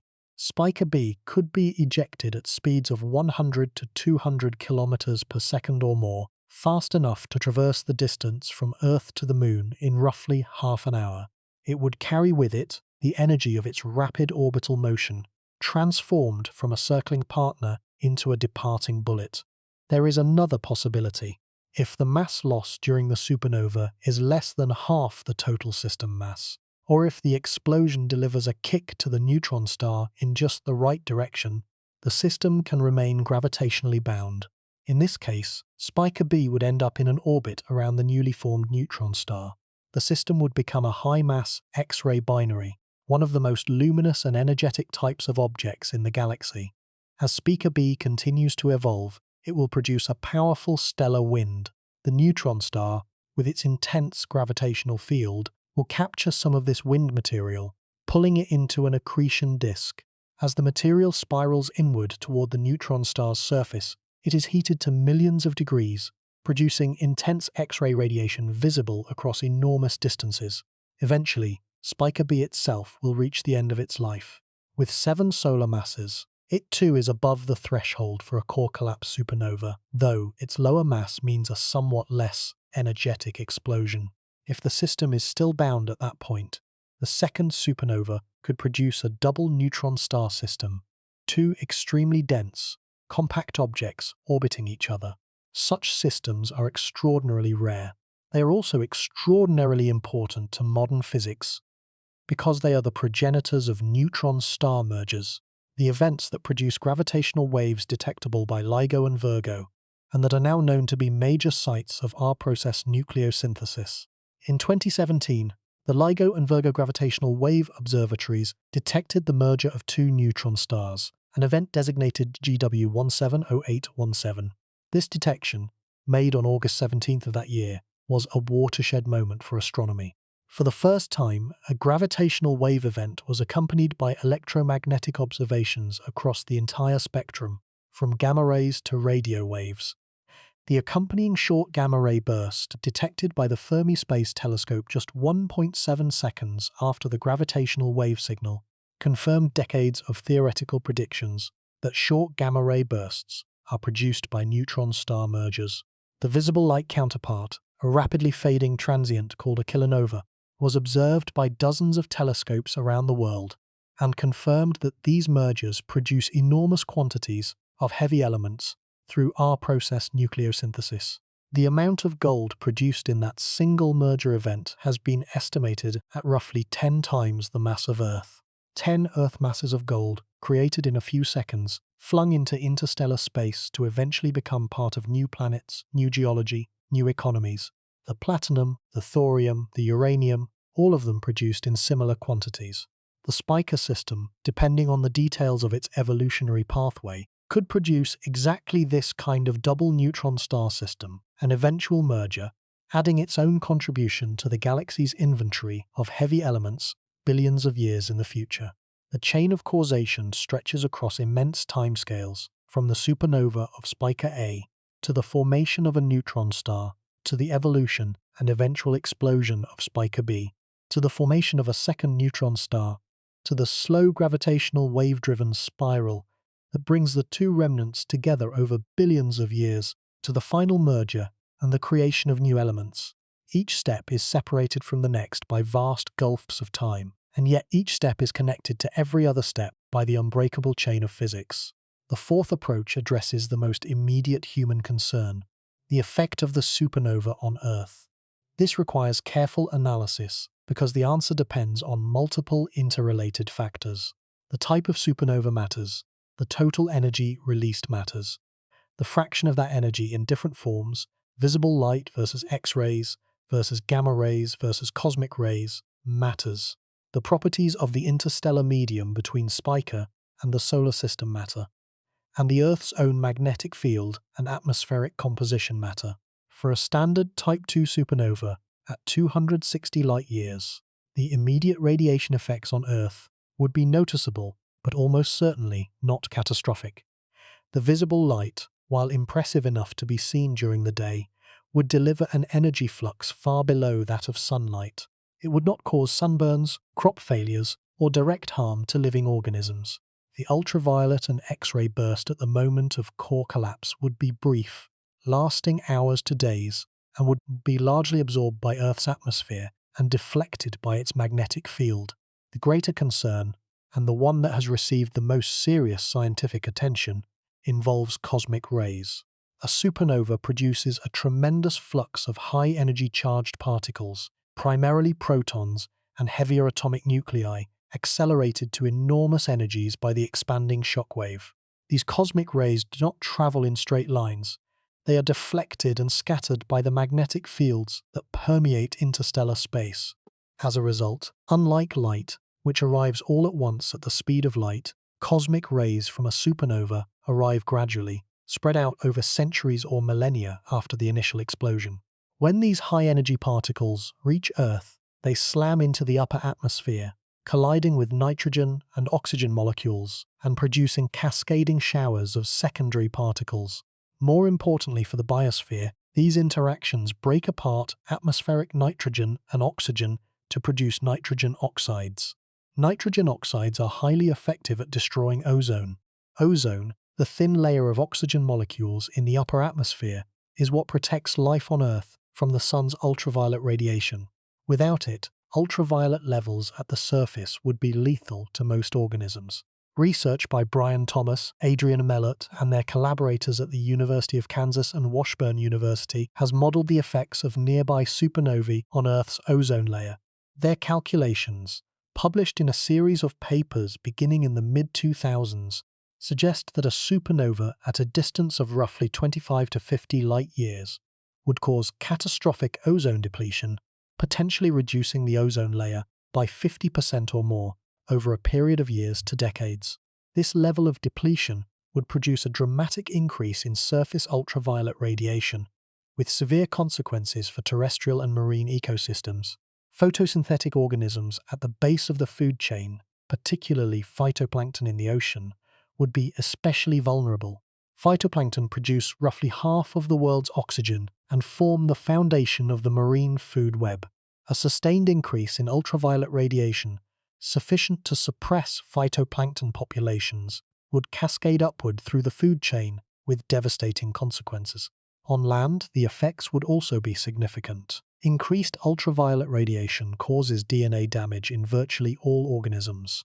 Plants, insects, amphibians, and mammals would all experience elevated mutation rates, increased cancer incidence, and reduced reproductive success. The ecological disruption could persist for decades or centuries, depending on the duration of the enhanced cosmic ray flux and the degree of ozone depletion. The question of distance thresholds for danger has been explored by multiple research groups. A widely cited estimate, sometimes called the kill distance for a supernova, places the threshold at roughly 25 to 30 light-years. A supernova closer than this would be expected to cause a mass extinction, or at minimum a severe biodiversity crisis. At 50 light-years, the effects would be significant but survivable for most species. At 100 light-years, the effects would be modest. At 260 light-years, the distance of Spica, the effects of a standard supernova would be minor. At Spica's distance of 260 light-years, the effect would be much smaller. The cosmic ray flux falls off with distance, and at 260 light-years, the models predict ozone depletions of perhaps a few percent at most, comparable to or smaller than the ozone depletions caused by modern industrial chemicals like chlorofluorocarbons. This level of depletion is well within the range of natural variability and would probably not trigger a mass extinction or even a detectable biological crisis. However, that word carries weight, because these calculations assume a standard symmetric Type II supernova. If the explosion is more energetic than a standard Type II, if it is a hypernova with 10 or more times the typical energy, the cosmic ray flux at Earth would be correspondingly higher. And if the explosion produces a gamma-ray burst, the analysis changes completely. A gamma-ray burst directed at Earth from 260 light-years would deliver an energy density to the upper atmosphere that vastly exceeds the threshold for catastrophic ozone depletion. The initial pulse of gamma radiation, arriving at the speed of light with no advance warning, would trigger massive atmospheric chemistry changes within seconds. Nitrogen oxide production would be enormous and immediate. The ozone layer could be reduced by 30 to 50% or more in a matter of days. The resulting increase in surface ultraviolet radiation would persist for years and could trigger significant ecological disruption. The probability of this worst-case scenario is considered very low. Gamma-ray bursts are rare events. Even among the small fraction of supernovae that produce them, the jets are narrowly focused, typically covering a solid angle of less than 1% of the sky. The chance that one of Spica's jets would be aimed directly at Earth is estimated at well under 1%. Many astrophysicists consider the probability far lower still, perhaps on the order of 1 in 10,000 or less, but the probability is not zero. Something is wrong with our assumptions if we treat it as zero, because astrophysics has repeatedly shown us that low probability events do occur, and their effects can be decisive. The fifth and final approach takes the longest view, placing Spica's future supernova in the context of Earth's geological and biological history. This approach asks a simple question: have nearby supernovae affected Earth in the past? And the answer, increasingly supported by evidence, is yes. In 2016, a research team led by Anton Wallner at the Australian National University published a landmark paper in the journal Nature. They reported the detection of elevated levels of iron-60, a radioactive isotope produced almost exclusively in supernova explosions, in deep-sea sediment cores, and in samples from the ocean floor. The deposits were found in multiple locations around the world and dated to approximately 2.6 million years ago, and again to roughly 6 to 7 million years ago. Iron-60 has a half-life of 2.6 million years. Any iron-60 present from the formation of the solar system 4.6 billion years ago would have decayed to undetectable levels eons ago. The iron-60 in these sediments had to come from outside. It had to be delivered to Earth's surface by the debris of a supernova that exploded somewhere in our galactic neighborhood within the past few million years. Subsequent studies confirmed and extended these findings. In 2020, researchers reported iron-60 deposits in Antarctic snow, suggesting that the delivery of supernova debris to Earth may be an ongoing process, not just an ancient historical event. The source of these recent deposits is believed to be the local bubble, a large cavity in the interstellar medium roughly 300 light-years across, centered approximately on the Sun's current position. The local bubble is believed to have been carved out by a series of supernova explosions over the past 10 to 20 million years. Our solar system is currently inside this bubble, drifting through the low-density, hot gas that fills its interior. We are, quite literally, living inside the remnants of multiple ancient supernovae. The very space around us has been shaped by the deaths of massive stars. The local bubble is not unique. Similar cavities exist throughout the Milky Way, created wherever clusters of massive stars have formed and died. These bubbles interact with each other, merging, compressing gas at their boundaries, and triggering the formation of new stars. The structure of the interstellar medium in our neighborhood of the galaxy is fundamentally shaped by supernova explosions. They are not rare, catastrophic anomalies. They are a normal, recurring feature of galactic evolution. The Milky Way produces an estimated 2 to 3 supernovae per century. Over the 4.5 billion year history of Earth, that amounts to roughly 100 million supernovae in our galaxy. The vast majority occur far away and have no detectable effect on Earth. But statistically, a supernova close enough to cause significant biological impact, within roughly 30 to 50 light-years, occurs perhaps once every few hundred million years, and one close enough to deposit measurable radioactive debris, within a few hundred light-years, occurs far more frequently. The timing of the 2.6 million year iron-60 deposit is provocative. It roughly coincides with the beginning of the Pleistocene epoch, a period of dramatic climate change characterized by intensified glaciation, major shifts in global ecosystems, and significant evolutionary changes in many species, including the hominins, our distant ancestors. Some researchers have speculated that the increased cosmic ray flux from a nearby supernova could have contributed to these changes, perhaps by influencing cloud formation through ionization of the lower atmosphere, altering atmospheric chemistry in subtle ways, or increasing mutation rates in living organisms. The cosmic ray ionization hypothesis, first proposed by Henrik Svensmark and others, suggests that cosmic rays can seed cloud formation by ionizing air molecules, creating condensation nuclei around which water droplets form. If true, a sustained increase in cosmic ray flux could alter global cloud cover and thus global temperatures. The evidence for this mechanism is debated, and the scientific community has not reached a consensus on whether it is significant. But the possibility remains open. What is not debatable is the iron-60 itself. It is there. It has been measured. It has been independently verified by multiple laboratories using different techniques. And it tells us, with quiet certainty, that supernovae close enough to deposit detectable amounts of radioactive debris on Earth's surface are not hypothetical events confined to the abstract future. They have happened in the geological recent past. They happened during a time when early human ancestors were already walking the plains of Africa, already making stone tools, already developing the cognitive capacities that would eventually lead to language, culture, and the ability to look up at the stars and wonder what they are. those supernovae happened and life went on.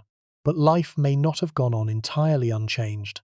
The evolutionary pressures of that period were intense, and we cannot rule out the possibility that cosmic radiation from a nearby supernova played some role, however small, in shaping the trajectory of our lineage.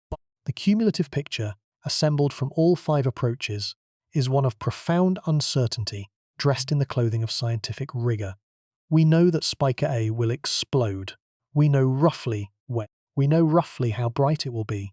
We know it will produce cosmic rays that will eventually reach Earth. We know the ozone effects should be modest if the explosion is a standard Type 2, but the words roughly and should carry a weight that no computer simulation can entirely lift.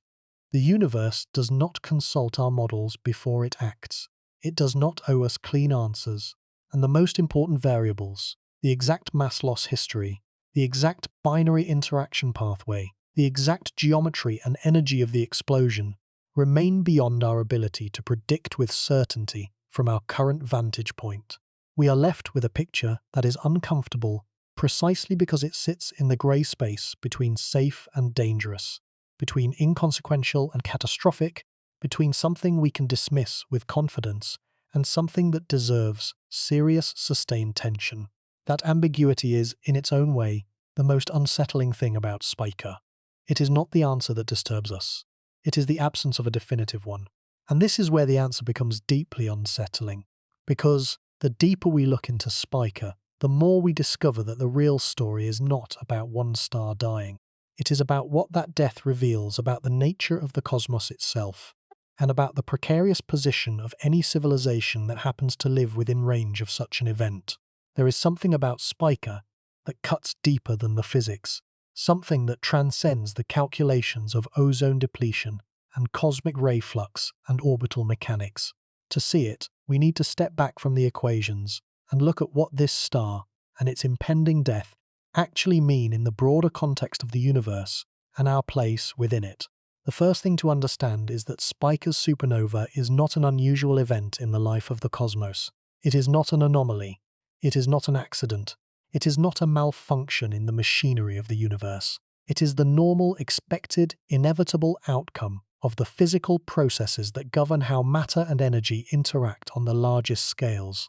Every massive star that has ever existed has either already exploded or will explode in the future. There are no exceptions to this rule. The laws of physics guarantee it with the same certainty that they guarantee the sun will rise tomorrow. When a star is born with a mass above roughly 8 times that of the sun, its fate is sealed at the moment of its birth. It will burn fast, it will burn hot, it will die young, and it will die violently. This is not a tragedy in the narrative sense. This is how the universe distributes the elements of creation. The supernova is the delivery mechanism. Let that sink in. The universe builds these magnificent objects, these furnaces of creation, that spend millions of years forging the atoms of existence, and it builds them to explode. The carbon in your muscles was built inside a star. The oxygen in your lungs was produced in a burning shell deep inside a stellar interior. The iron in your hemoglobin was the last element produced before a stellar core collapsed under its own weight. These things exist only because a star like Spica lived, worked, and died. The supernova is not a failure. It is the point. It is the culmination of everything the star has done. It is the moment of release, the moment of generosity on a cosmic scale. It is the moment when all the patient work of nuclear fusion, all those millions of years of carefully building heavier and heavier elements, finally bears fruit. The star gives back everything it has created, scattering its processed material across light years of space, seeding the next generation of stars and planets with the heavy elements needed for chemistry, for geology, for biology, for life. This is not science fiction. This is the verified, measured, exhaustively documented cycle of stellar evolution that has been repeating since the first generation of massive stars ignited, roughly 100 to 200 million years after the Big Bang. Every element in the periodic table heavier than lithium was either forged in the core of a massive star, produced in the explosion that ended its life, or created in the merger of compact remnants that were themselves the products of earlier explosions. The entire chemical richness of the universe, Everything beyond the simplest atoms of hydrogen and helium is the direct result of stellar death. We are, in the most literal and scientific sense possible, made of stellar debris. We are the ash of ancient fires, reassembled by gravity and chemistry into something that can think. Spica will add its own contribution to this cycle. When it explodes, the shock wave will propagate outward at thousands of kilometers per second, sweeping up the surrounding interstellar gas and compressing it into dense shells and filaments. Within those compressed regions, the conditions for gravitational collapse may be triggered. New stars will form. Some of those new stars will be surrounded by disks of gas and dust that will coalesce into planets. Some of those planets will settle into orbits where liquid water can exist on their surfaces. And on some vanishingly small fraction of those worlds, over timescales of hundreds of millions to billions of years, chemistry may once again become biology. Simple molecules may assemble into complex ones. Complex molecules may develop the capacity for self-replication. Self-replicating molecules may, through the patient mechanism of natural selection, develop into organisms of increasing complexity. And some of those organisms may one day look up at the sky and wonder where they came from. The answer, when they find it, will lead them back to the same place we have been led, back to the heart of a dying star, back to the moment of explosion, back to the scattering of elements that made their world possible. The deeper truth about Spica is that it connects us, in the most direct way possible, to the most fundamental processes in the universe. Every time we look up and see that blue-white point of light in Virgo, we are looking at a future supernova. We are looking at a star that is in the active process of building the elements that will one day form part of something new.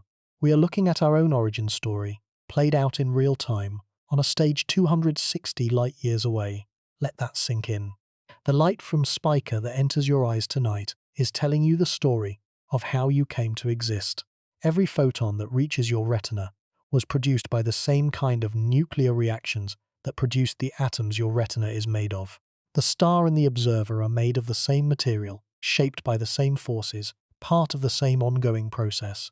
The distinction between the observer and the observed breaks down when you realize that both are products of stellar nucleosynthesis. You are not separate from the cosmos watching it from outside. You are the cosmos watching itself. This realization carries an almost unbearable weight when you sit with it long enough. We are accustomed to thinking of ourselves as inhabitants of the universe, as tenants in a vast building, looking out the windows at the scenery. But the truth is more intimate and more strange. We are the building, we are the scenery. We are the universe become conscious of itself, briefly and locally, in one particular configuration of atoms on one particular planet, orbiting one particular star in one particular galaxy. And the atoms that make up that particular configuration were forged in the hearts of stars that died before our sun was born. The philosopher Alan Watts once described human beings as a way for the universe to look at itself. That description, while metaphorical, maps precisely onto the physics. The carbon, nitrogen, oxygen, and hydrogen that make up our bodies are the most common products of stellar nucleosynthesis. The neural architecture that enables consciousness requires trace amounts of sodium, potassium, calcium, and iron, all of which are produced in the cores or explosions of massive stars. The phosphorus that forms the backbone of DNA, the molecule that carries the instructions for building and operating a living organism, is produced primarily during the oxygen burning and silicon burning phases of massive stellar evolution. Without those specific nuclear reactions occurring at those specific temperatures and pressures, the chemistry of life as we know it would be impossible. Spica is currently running through those exact reactions. Not the later stages, not yet, but it is on the path. The hydrogen in its core is being converted to helium. That helium will eventually become carbon. That carbon will eventually become the full cascade of heavier elements. And when the star finally exhausts itself, all of those elements will be released into space. They will drift. They will combine. They will become part of new structures. Some of those structures may, over timescales that dwarf human comprehension, develop the capacity for awareness. The cycle has no endpoint that we can see. It has been running for 13.8 billion years. It shows no sign of stopping. Stars form, Stars die, elements scatter, new stars form from the enriched debris, new planets condense, and on some of those planets, on some immeasurably small fraction, the elements arrange themselves into patterns, complex enough to contemplate their own origins. Then those patterns dissipate, and the atoms go back into the pool, waiting for the next cycle. But there is another dimension to this that is less poetic and more unsettling. Spica is close enough that when it explodes, if humanity still exists in any recognizable form, we will witness the event with extraordinary clarity and detail. The last supernova visible to the naked eye in our galaxy was observed by Johannes Kepler in 1604. That event, known as Kepler's star, or SN 1604, occurred at a distance of roughly 20,000 light-years, deep in the interior of the Milky Way. It was observed with the naked eye and with the rudimentary telescopes of the early 17th century. No spectroscopic data was collected, no neutrino detection was possible, no gravitational wave measurement existed. The scientific yield, while important for its time, was limited by the technology available.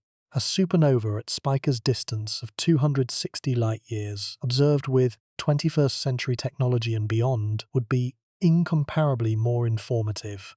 Modern neutrino detectors would capture millions of neutrinos from the burst, each one carrying information about the temperature, density, and composition of the collapsing core.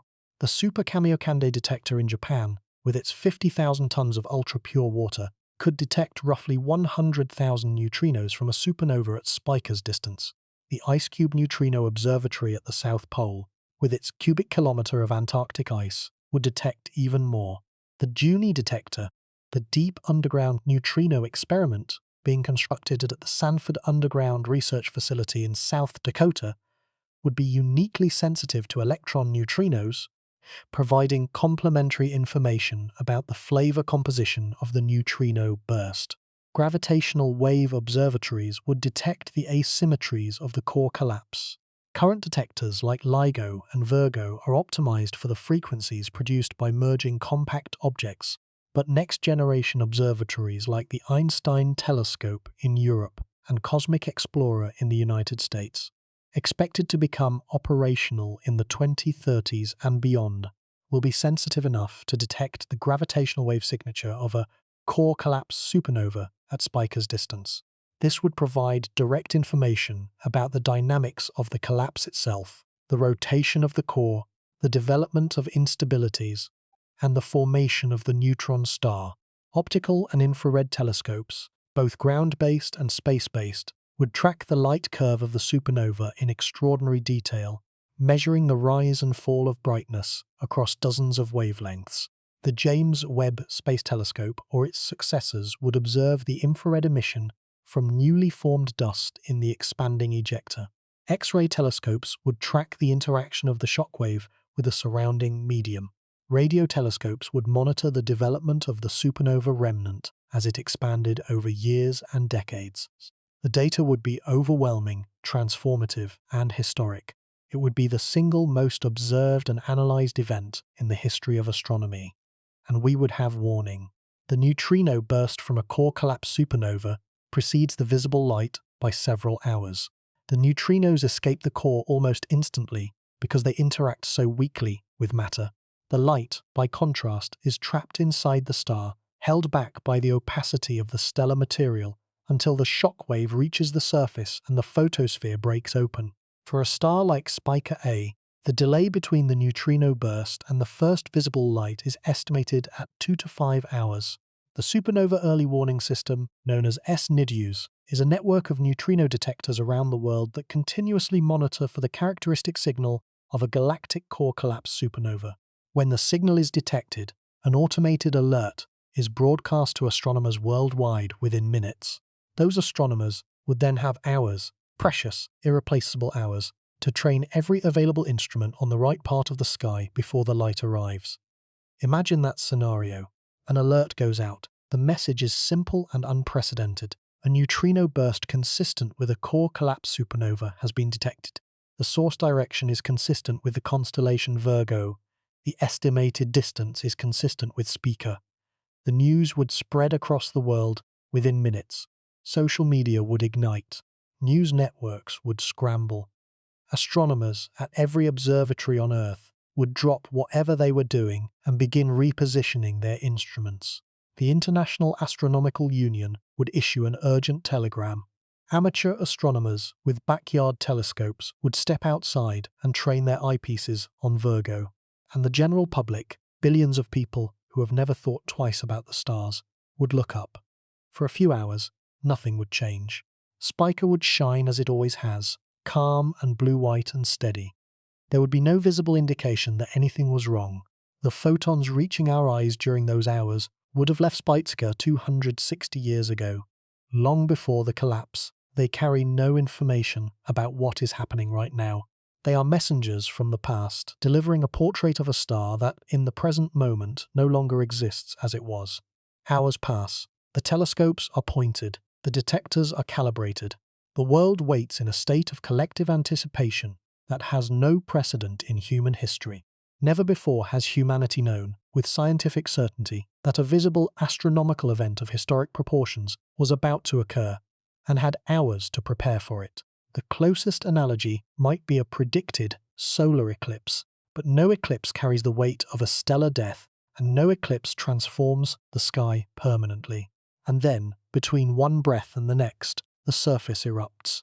And Spica, that familiar blue-white point of light, that ancient reference star that guided Hipparchus and Copernicus and generations of navigators and astronomers, sits there in the sky, looking exactly as it always has. Still shining, still steady, still beautiful, but beneath its surface, the catastrophe has already happened. The iron core has already collapsed. The neutron star has already formed. The shockwave is already propagating outward through the layers of the dying star, tearing them apart as it goes. The light has not yet reached the surface. The star does not yet know, outwardly, that it is dead. And then, between one breath and the next, the surface erupts. The photosphere tears open. A flood of light and radiation pours outward in every direction at the speed of light. And 260 years later, that light reaches us. The steady point of Spica blooms into something new, something bright, something ancient and yet never seen before. That moment will come, not tomorrow, not in our lifetimes almost certainly, but the physics is inexorable, the fuel is finite, the clock does not stop. No force in the universe can add more hydrogen to Spica's core, no intervention can slow the rate of fusion, no technology can prevent the iron core from forming, growing, reaching critical mass, and collapsing. The star is on a trajectory that was set when it was born, and it cannot deviate from that trajectory any more than a stone thrown upward can refuse to come back down. 10 million years is nothing in the life of the universe. It is 1 part in 1,380 of the total age of the cosmos. It is a fraction so small that if the history of the universe were a book of 1,000 pages, the remaining lifespan of Spica would fit within the final paragraph of the final page. Earth will still be here when Spica explodes. The sun will still be shining. The continents will have drifted into new configurations. The climate will have changed. Evolution will have produced new species and retired old ones. But the planet will endure. The only question that remains unanswered is whether anyone will be watching when the light arrives. Whether some form of intelligence, human or otherwise, will stand on this planet or some other, point an instrument or an eye at the constellation Virgo, and witness the moment when a familiar star dies and a new light is born, and whether that intelligence will understand, as we are beginning to understand now, that the death of a star is not an ending but a transformation, a reshuffling of the cosmic deck, a redistribution of the elements that make everything possible. There is a final layer to this deeper truth, and it concerns our relationship with time itself. We live in a thin sliver of cosmic history. The universe is 13.8 billion years old. Human civilization, from the first agricultural settlements to the present, spans roughly 10,000 years. Modern observational astronomy is roughly 400 years old. Modern astrophysics, the discipline that allows us to understand what stars are and how they work, is barely 100 years old. The theoretical framework for stellar nucleosynthesis was published in 1957. The first neutrino detection from a supernova occurred in 1987. The first gravitational wave detection occurred in 2015. We are at the very beginning of our ability to observe and understand the violent events that shape the universe. We are children, in a sense, just opening our eyes for the first time to the true nature of the sky above us. And what we see when we look carefully is not the serene and unchanging firmament of ancient imagination. It is a dynamic, turbulent, creative engine of staggering power and indifferent beauty. In that 400 years of telescopic astronomy, we have never witnessed a supernova in our own galaxy with modern instruments. We have seen them in distant galaxies, points of light flaring and fading in galaxies millions of light years away. But we have never been close to one. We have never felt the cosmic rays arriving years after the light. We have never seen the sky transformed by the death of a star we recognized. We have never had the experience of looking up at a familiar constellation and finding one of its stars missing, replaced by an expanding cloud of glowing gas. The Milky Way produces roughly 2 to 3 supernovae per century.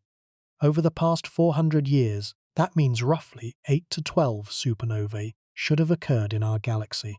But most occurred in parts of the galaxy that are obscured by the thick lanes of interstellar dust that run along the galactic plane. We could not see them. They happened in secret, hidden behind veils of darkness, their light absorbed before it could reach our telescopes. The last supernova confirmed in our galaxy, Cassiopeia A, occurred around 1680, but it was not widely observed, likely due to dust obscuration. Only its remnant, a beautiful expanding shell of hot gas, was discovered centuries later. Statistically, we are overdue for a visible galactic supernova, but statistics describe populations, not individual events. The next visible supernova could occur tomorrow. It could occur in 1,000 years. The distribution of massive stars in the Milky Way is well mapped, and astronomers have identified a number of candidates that could explode at any time. Betelgeuse, the red supergiant in Orion, is the most famous candidate. Eta Carinae, a massive and unstable star in the southern constellation Carina, is another, and Spica, though less frequently discussed in popular media, belongs on that list as well. The difference with Spica is the timescale. Betelgeuse may explode within the next 100,000 years.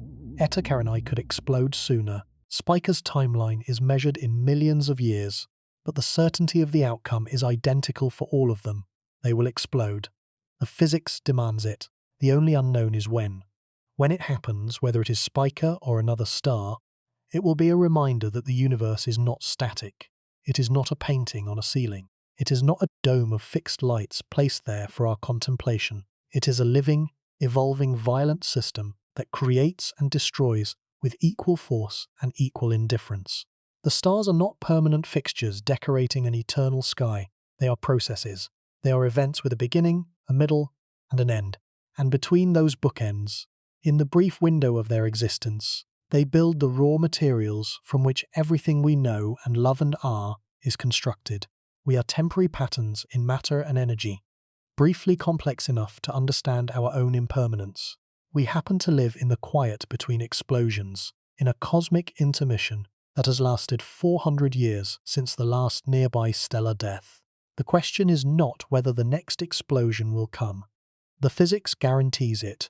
The question is whether we will still be here to see it, and whether, when that light finally arrives after its 260-year journey, we will have the wisdom to understand what it truly means about the universe and about ourselves. The knowledge that a star like Spica will one day explode carries with it a strange weight, a heaviness that is difficult to articulate but impossible to ignore once you have truly absorbed it. It is not fear, exactly. The timescale is too long, and the probability of direct harm too low for the feeling to be as sharp as fear. It is something more like awareness, an expansion of perspective that, once it occurs, cannot be contracted again. You cannot unknow what you now know about Spica. You cannot look at it the same way you did before. We go through our lives with an implicit assumption that the sky is a fixed backdrop, a painted ceiling hung above the stage where the real action happens. The sun rises, the sun sets, the stars come out at night, and they are always the same stars in the same positions, forming the same constellations that our grandparents learned, and their grandparents before them. We learn Orion as children and find him standing in the same place when we are old. This constancy is deeply comforting. It suggests permanence. It suggests reliability. It suggests that whatever chaos and uncertainties may exist in human affairs, in politics and economics and personal relationships, the cosmos itself is stable. The ground may shift beneath our feet, but the stars are fixed, but they are not. The sky we see tonight is a snapshot, a single frame from a movie that has been running for 13.8 billion years and will continue running for trillions more. In the few thousand years of human observation, we have happened to catch a quiet moment, an intermission between acts of cosmic violence. No nearby star has exploded during the era of modern science. The constellations have shifted only imperceptibly due to the proper motions of their constituent stars. The sky appears eternal to us because our lifespans are so short compared to the timescales on which it changes. But Spica is a clock, a patient, inexorable clock ticking toward a moment of transformation that will rearrange the constellation Virgo and leave a mark on the interstellar medium that will persist for tens of thousands of years. And even though the alarm will not sound for millions of years, the knowledge that it will sound changes how we look at the sky. It introduces time into what previously seemed timeless. It introduces mortality into what previously seemed immortal. It forces us to confront the fact that the stars we navigate by, the stars we write poetry about, the stars we use to mark our seasons and guide our ships, are all mortal. They were born, they burn, and they will die. Some will go quietly, many will not.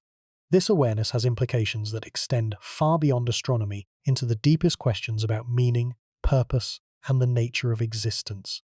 If the atoms in our bodies were forged in stars that exploded, and if those explosions were not accidents but the necessary and inevitable conclusion of stellar evolution, then our existence is contingent on destruction.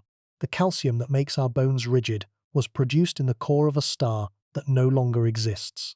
The potassium that fires our neurons was created during a neon burning phase that lasted approximately 1 year. The phosphorus that holds our DNA together was synthesized during the silicon burning phase that lasted perhaps a single day. We owe our existence, down to the molecular level, to catastrophe. Life on Earth did not arise in spite of stellar violence. It arose because of it. This is perhaps the single most profound implication of Spica's story and of stellar evolution in general. The same process that threatens to disrupt planetary atmospheres with cosmic rays and ultraviolet radiation is the same process that created the raw materials from which those atmospheres and the life they shelter are built. Creation and destruction are not opposites in the cosmic sense. They are not competing forces. They are phases of the same cycle, inseparable, mutually necessary, and eternally ongoing. You cannot have one without the other. You cannot have the elements of life without the deaths of stars. You cannot have the chemistry of consciousness without the physics of explosion. There is a philosophical tradition that sees the universe as fundamentally hostile to life, a vast, cold, empty expanse of radiation and vacuum, occasionally punctuated by islands of heat and matter that briefly flare and then go dark. In this view, life is an accident, a statistical anomaly, a brief flicker of improbable complexity in a cosmos that tends overwhelmingly toward disorder and emptiness. And there is another philosophical tradition that sees the universe as fundamentally creative, a system that has a built-in tendency toward increasing complexity, organization, and eventually awareness. In this view, life is not an accident, but a natural consequence of the physical laws, an almost inevitable outcome given enough time and the right conditions. The story of Spica suggests that both of these traditions capture part of the truth, but neither one alone is sufficient. The universe is violent, yes, spectacularly, indifferently violent. Stars explode, galaxies collide, black holes consume, radiation sterilizes. But it is precisely that violence that makes complexity possible. Without supernovae, there would be no elements heavier than lithium. Without heavy elements, there would be no rocky planets. Without rocky planets, there would be no liquid water, no surface chemistry, no organic molecules, no DNA, no neurons, no minds, no one to look up at the sky and wonder what the stars are made of. The violence is not opposed to life, it is the prerequisite for life. Consider the journey of a single iron atom, the kind that might end up in the hemoglobin molecule in a red blood cell.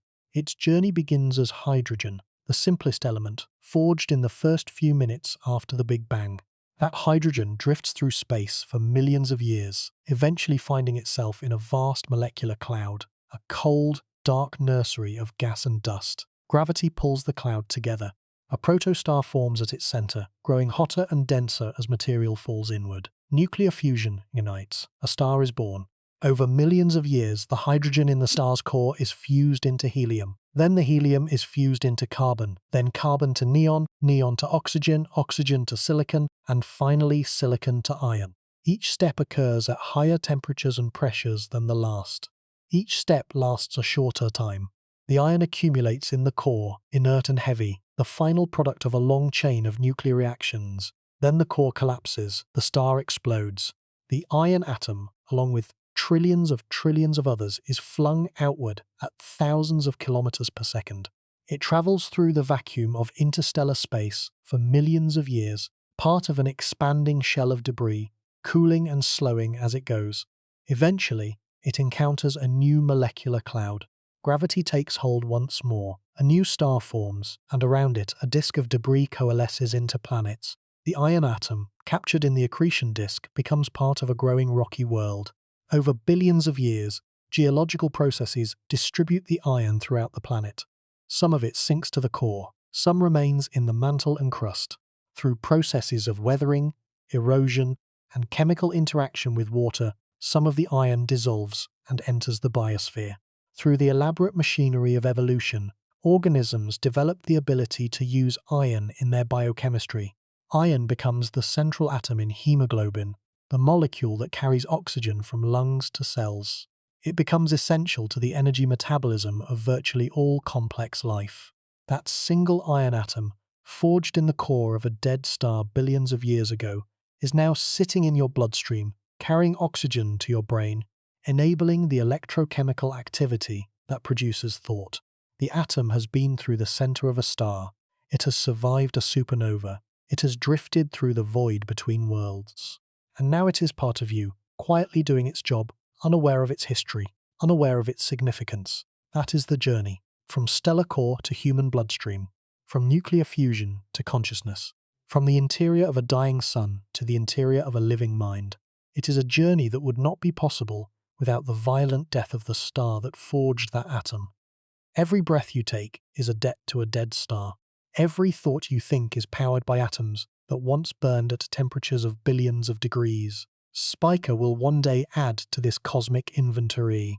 Its iron, its carbon, its oxygen, its silicon, its neon, its magnesium will be scattered across dozens of light years. Some of those atoms will be incorporated into new stars.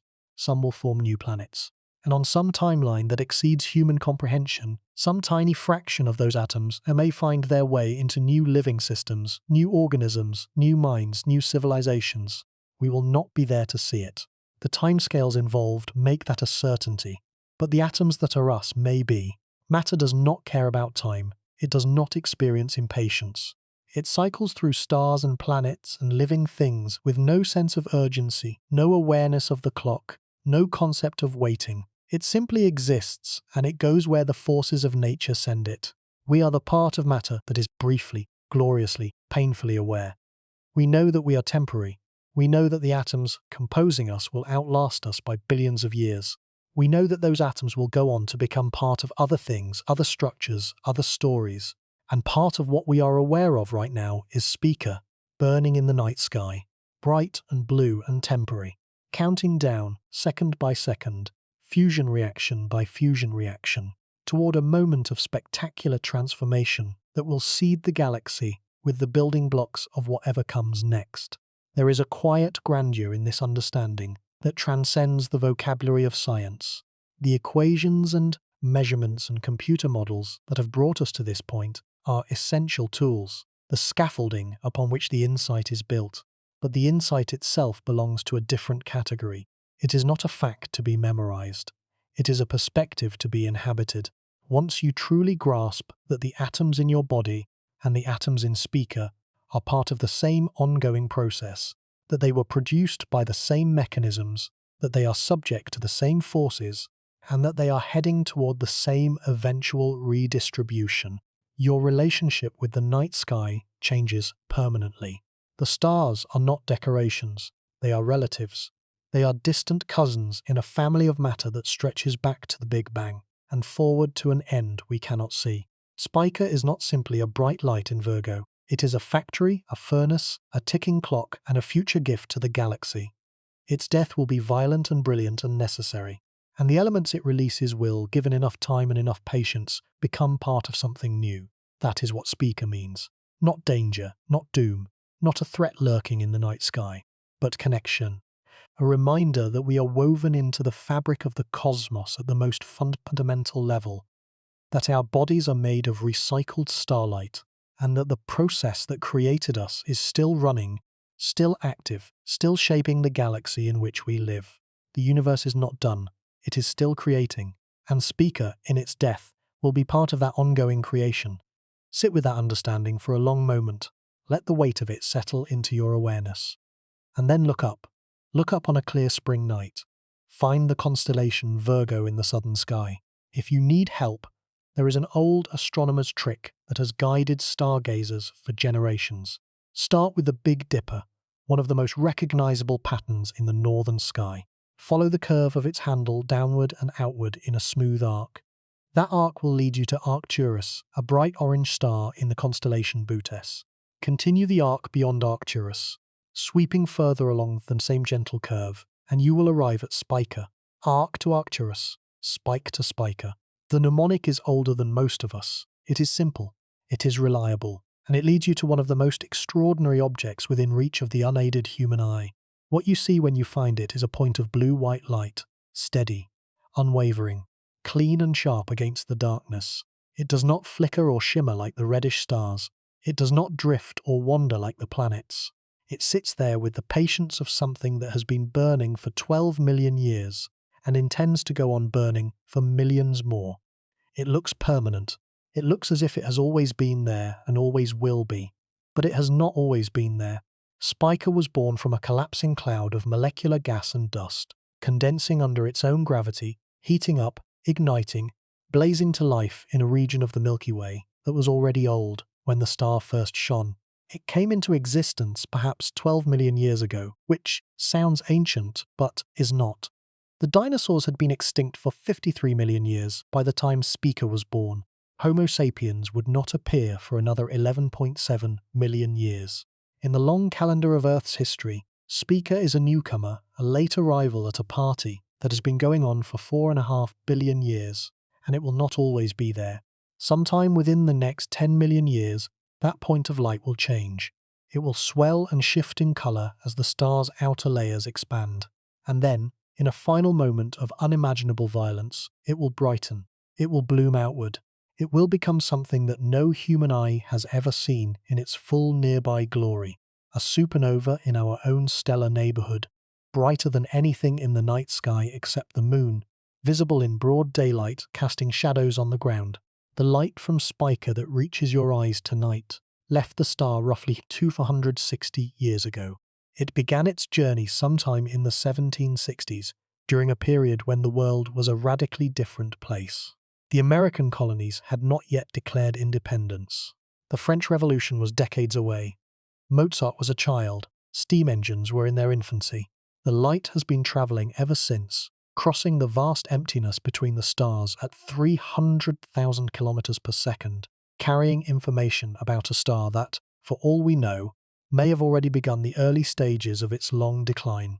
We would not know yet. The news has not arrived. It will not arrive for another 260 years.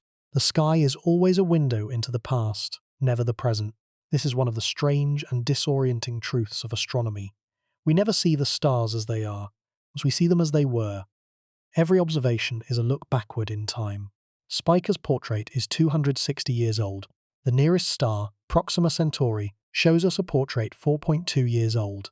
The Andromeda galaxy, the nearest large galaxy to our own, shows us a portrait 2.5 million years old.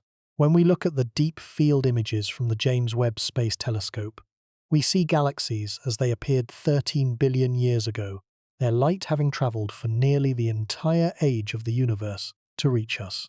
The sky is a museum of ancient light. each exhibit dated to a different era, each star a message in a bottle launched across the ocean of space-time. But Spica's message is still being written. The star is still there. It is still fusing hydrogen in its core. It is still locked in its tight gravitational dance with its companion. It is still pouring out 12,000 times the sun's luminosity, bathing its corner of the galaxy in fierce blue-white radiation. The countdown is underway, but the clock has millions of years left to run. In cosmic terms, Spica is in the final minutes of its life. In human terms, those final minutes are an eternity so vast that our entire species could rise and fall 100 times over before the alarm sounds. There is comfort in that. The explosion will not happen tomorrow. It will not happen in our lifetimes.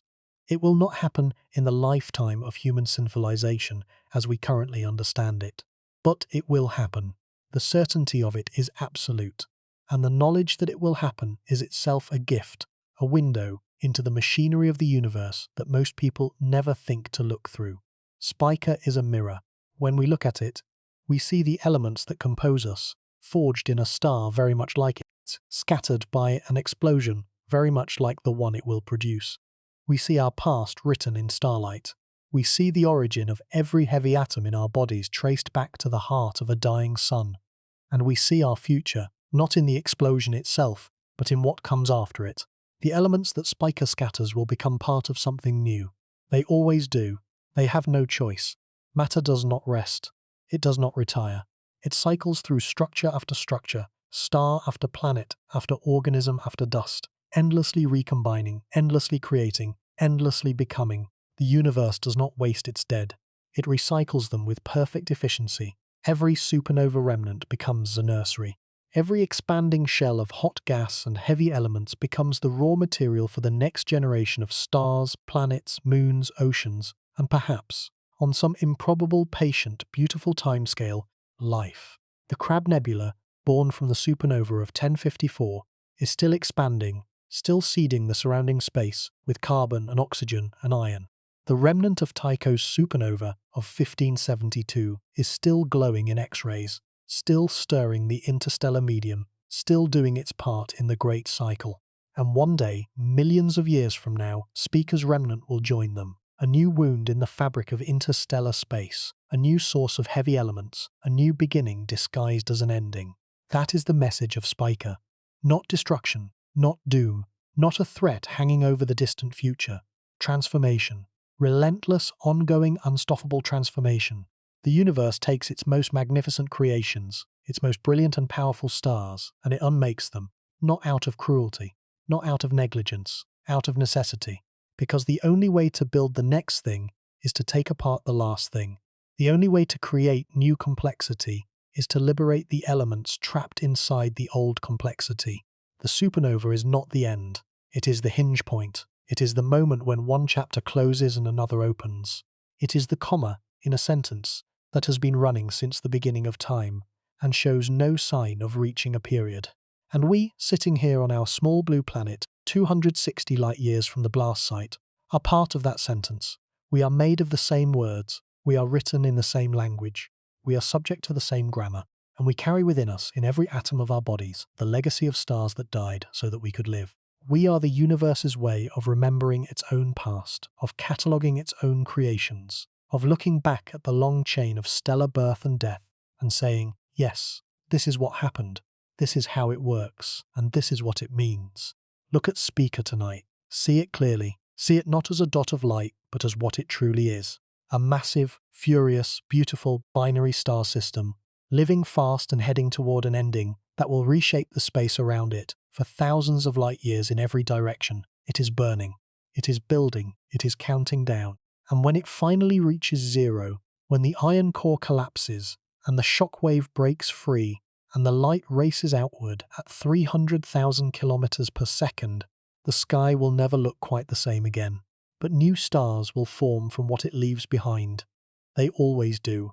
New planets will coalesce from the enriched debris.